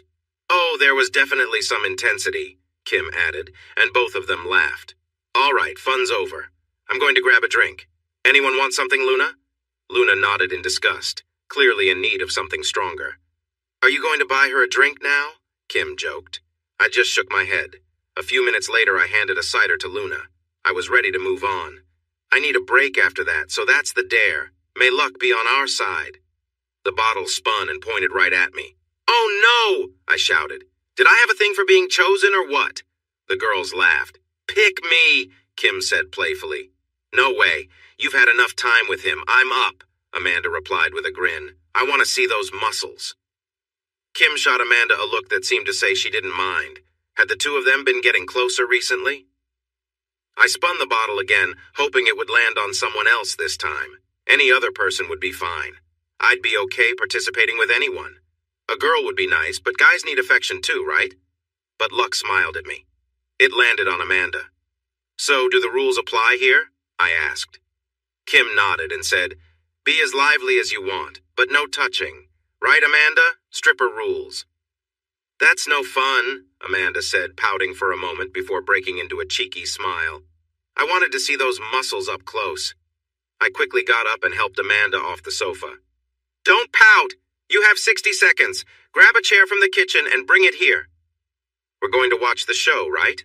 Kim said as everyone settled into their seats. I walked over and got a chair, placing it in front of Amanda, who was leaning comfortably against Kim's sofa, and told her to sit. Kim and Amanda exchanged quick glances before Amanda stood up and confidently walked over to the chair, taking a seat. She sat up straight and looked at me with a playful smile. I met her gaze as I moved in front of her. I nodded at Kim, and she started a timer on her phone and played a lively song. Knowing how quickly 60 seconds can pass, I jumped right in. I stepped closer to Amanda, moving my feet beside hers.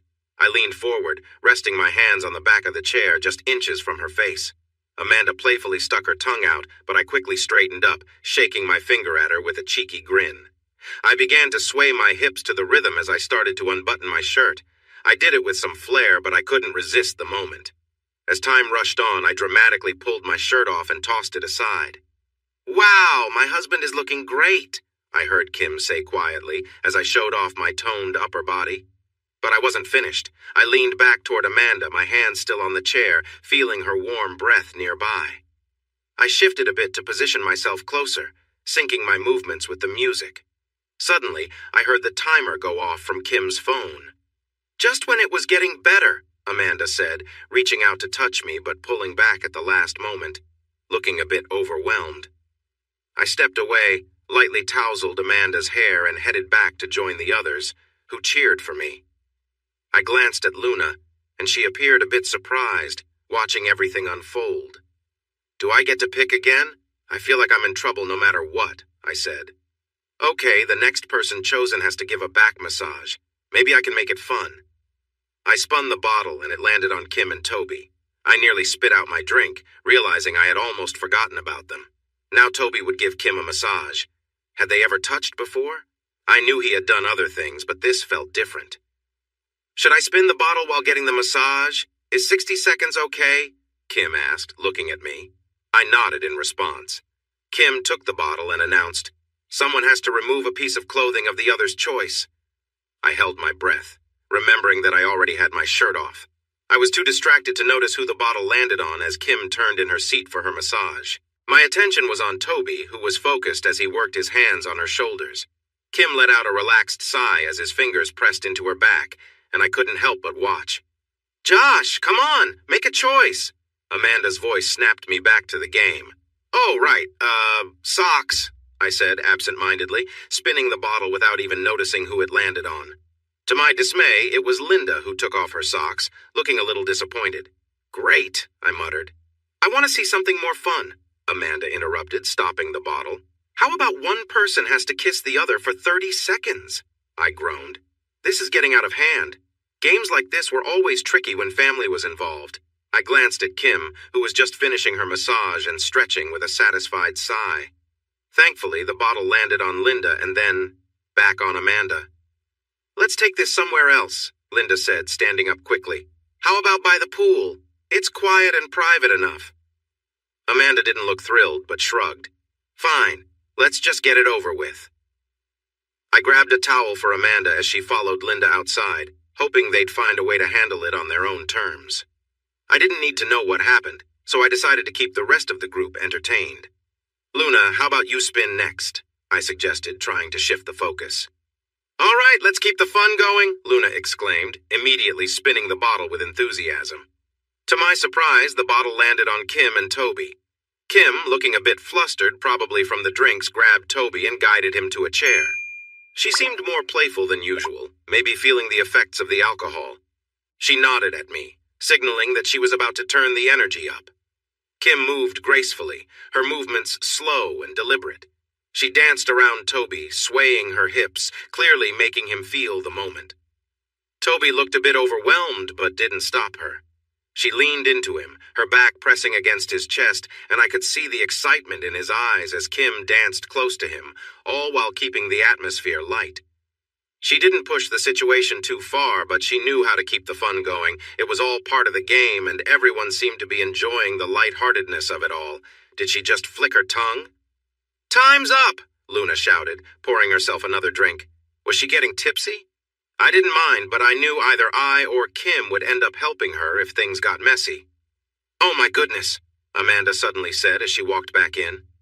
She looked out of sorts. It was clear she had experienced something different while she was outside. Even Linda looked a bit worn out. Amanda made her way over to the sofas and flopped down next to Luna with a big sigh. She seemed pretty, content, sleepy. What had Linda done to her? "Mine," Amanda said, reaching for the drink. "Things are getting interesting out here. How about we have a challenge, see who can make the other laugh in 30 seconds just using their hands?" Not Luna, I thought, watching the bottle point too. Kim and Toby. Again. What were the chances?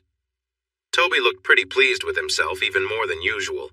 Maybe the drinks and the recent dance had him feeling extra bold. I thought I noticed something as he stood up, but he managed to keep it hidden. "You okay?" Kim asked as she stood by me. "Of course," I said. It was all part of the fun. I couldn't deny that the idea of my wife playing around with Toby didn't bother me. After all, it was just a game. Nothing serious. Kim led Toby towards the door. Not the closet, but outside to the pool area. "Are you fine with your wife having fun with someone else?" Amanda asked. "Come on, we're all young and enjoying ourselves. What's wrong with that?" I replied with a shrug. "Zach didn't take it so well," Amanda whispered. "He was really upset and yelling."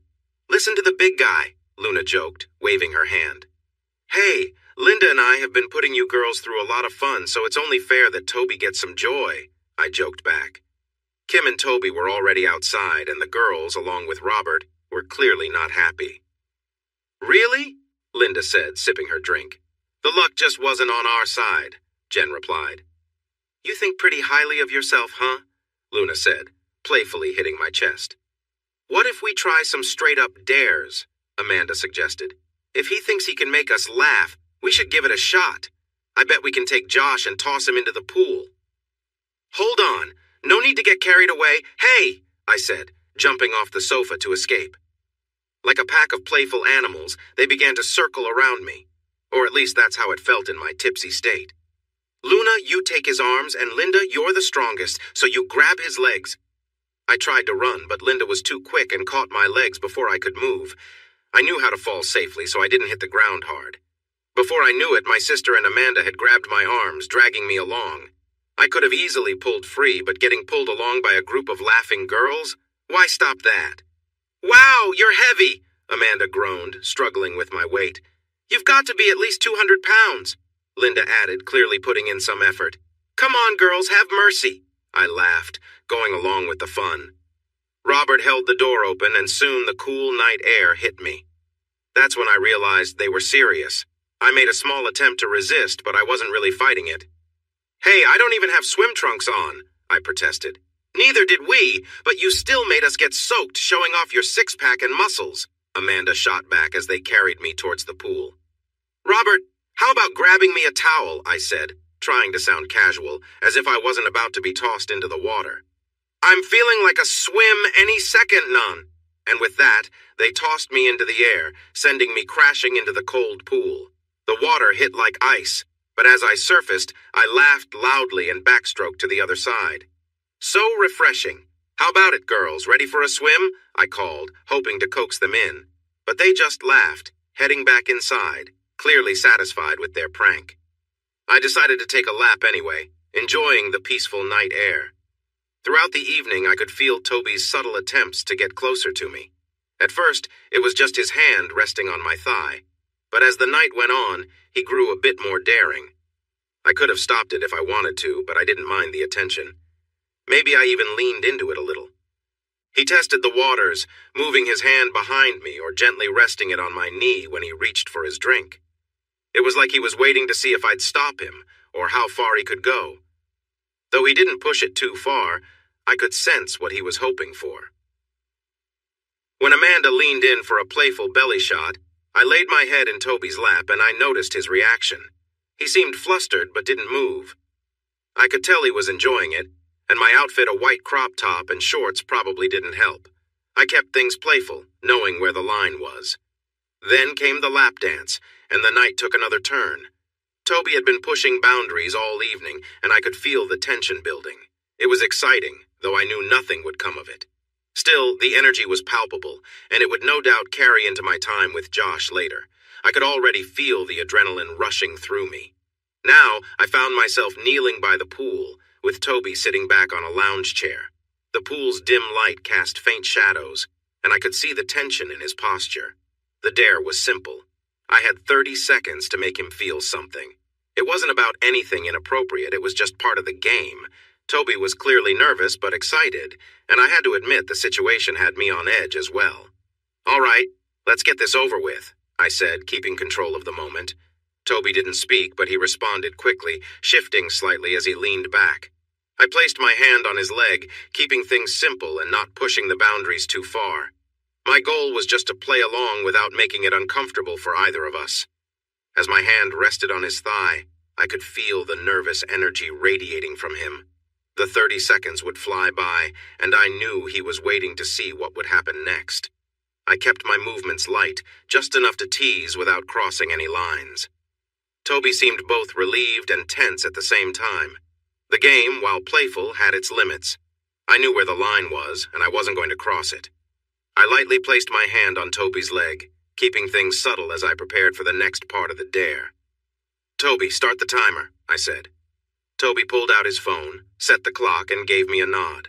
He was clearly nervous but excited, and I could sense the tension. I kept my movements gentle and slow, not wanting to make things uncomfortable for either of us. My goal was just to play along and not cross any boundaries. I placed my hand near his waist, keeping it casual. There was no need to rush. I moved my fingers lightly, tracing a line up his leg to maintain the playful nature of the game without overstepping. Toby's expression showed that he was both surprised and flustered, but he didn't stop me. As the seconds passed, he grew more tense, clearly feeling the excitement of the moment. I could tell this was something new for him, but he handled it well. He gripped the armrests, his breathing quickening as he got caught up in the moment. Before I knew it, the timer went off, signaling the end of the dare. I gave Toby a reassuring smile as he relaxed. It was all just part of the game, after all, and no harm was done. Just then, we both turned toward the door as Luna, Amanda, and Linda came out laughing, carrying Josh between them. They tossed him into the pool with a big splash, and I couldn't help but laugh. Toby gave me a nod before heading back inside, while Josh stayed in the pool, enjoying a quick swim under the night sky. "Josh, let's head inside soon," I called to him, ready to wrap up the evening. It had been an eventful night, and everyone seemed to be having a good time. "Get out of the water right now," I said urgently. "What's wrong?" Josh asked, swimming closer. "I need you to help me right away," I replied. Josh's expression changed, realizing I was serious. I really needed some attention. He quickly climbed out of the pool and came over to me. "Wow, you really needed this," I said, leaning over a chair. "Toby got me all worked up, and I could use some of that husband love." "You feeling worked up?" Josh asked. "Not anymore. Come on, make me feel good." "Do you want this?"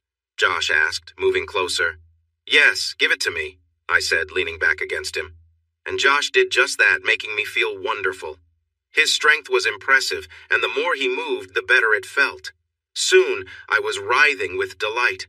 Then he reached around and started to touch me gently, pushing me closer to a big moment. I was nearing the edge and suddenly let out a loud cry of joy. "Oh, wow, yes!" I shouted, feeling overwhelmed. I could sense everything around us, and in that moment it felt incredible. We took a few moments to catch our breath. "That was amazing," Josh said. I nodded, feeling content. Now get back in the water, I said, giving him a playful look. When I returned after some time, I noticed everyone else still playing games. I might have missed out on some fun, but I felt tired. Kim had really worn me out. But Josh, we found a fun way to keep things exciting even while resting, Amanda said with a smile. Really? I replied, trying not to yawn. Yeah, we picked names from this bowl, Amanda explained, showing me a bowl filled with paper slips. I was curious about this idea, but also exhausted. However, waking up surrounded by friends sounded nice. No, we're pairing up, Amanda said, noticing my thoughts. Sure, that sounds good. Robert, are you ready to sleep? I joked. Amanda then passed the bowl to Robert, who picked a name. Jen, look who's together again, he laughed. They often ended up paired. Amanda shrugged and handed the bowl to Linda. Looks like we're bunking together. I thought I'd be alone. Not tonight, Amanda replied, though it was hard to tell if she was annoyed or amused. It seemed Linda had a past with someone. So, I guess I'm next, I said. I was left with only Toby, Luna, and Kim. Out of the three, I really hoped to be with Kim. However, I didn't feel great about Toby sharing a bed with my little sister. I worried about what might happen. Amanda handed me a bowl, and when I looked inside, I pulled out a note that had Luna's name on it. Great. The protective brother part of me was winning, but I couldn't ignore the idea of Kim and Toby being together. It was a bit exciting. I knew Kim would never betray me, but I couldn't help but wonder what they might do together. And here I was, stuck with my sister in my bed. What the heck? I said, surprised. Poem time, then you share a kiss, Amanda teased. Luna, sleepy and tired, frowned at her. I frowned too. Just thinking about it made me feel uneasy. Can you stop? I'm probably going to just fall asleep, I replied. Luna nodded, probably too tired to really care about the joking. Looks like it's just Toby and our dancer left, Amanda said playfully. I shook my head but couldn't shake off the thoughts that came with it. I glanced at Luna. She had fallen asleep. Should I carry her to her bed? I could just leave her there, but that wouldn't be nice. So, with a sigh, I picked her up and lifted her onto my shoulder. She was definitely out cold, maybe a bit too much to drink. It felt fine. I waved goodbye to the others as I headed for the room. I gave Kim a wink and blew her a kiss, which she returned. What would she get up to tonight? She had seemed really lively earlier, and now they had the whole night. A few minutes later, I laid my sleeping sister on Kim's side of the bed. It felt a bit awkward, but I decided to keep it casual. I brushed my teeth and got ready for bed like normal, letting Luna sleep peacefully. The next morning, I woke up with a mild headache. It took me a moment to remember what happened last night. I realized that I had an arm and a leg over me. To my surprise, I saw that I had cuddled with Luna, not Kim. It felt familiar to sleep that close to Kim, but somehow I must have moved over to Luna. She was sound asleep on my chest. The usual reaction would be to get up in shock or disgust, but Luna seemed so deeply asleep. So I gently moved her leg off me and slipped out of bed, carefully placing her head back on my pillow. I put on my robe and made my way to the hallway and down the stairs. As I entered the hall, I noticed Toby's room and saw Kim coming out. She looked a bit messy, and I thought I saw something on her. She hadn't looked her best. I couldn't help but find it amusing. She quietly closed the door behind her, turned, and noticed me. She smiled a little and walked over. Have you been misbehaving? I asked, trying to keep things light despite my headache. You could say that. He was a bit excited this morning, Kim whispered, hoping to keep it low-key. Oh, really? I replied, noticing some marks on her face. Did you two do anything? I began to ask, but I hesitated to finish. No, of course not. I just helped him out a little, she said, sounding a bit frustrated. But then he got a little messy, and I'll tell you more later. I need some rest. I slept well, but I still feel tired.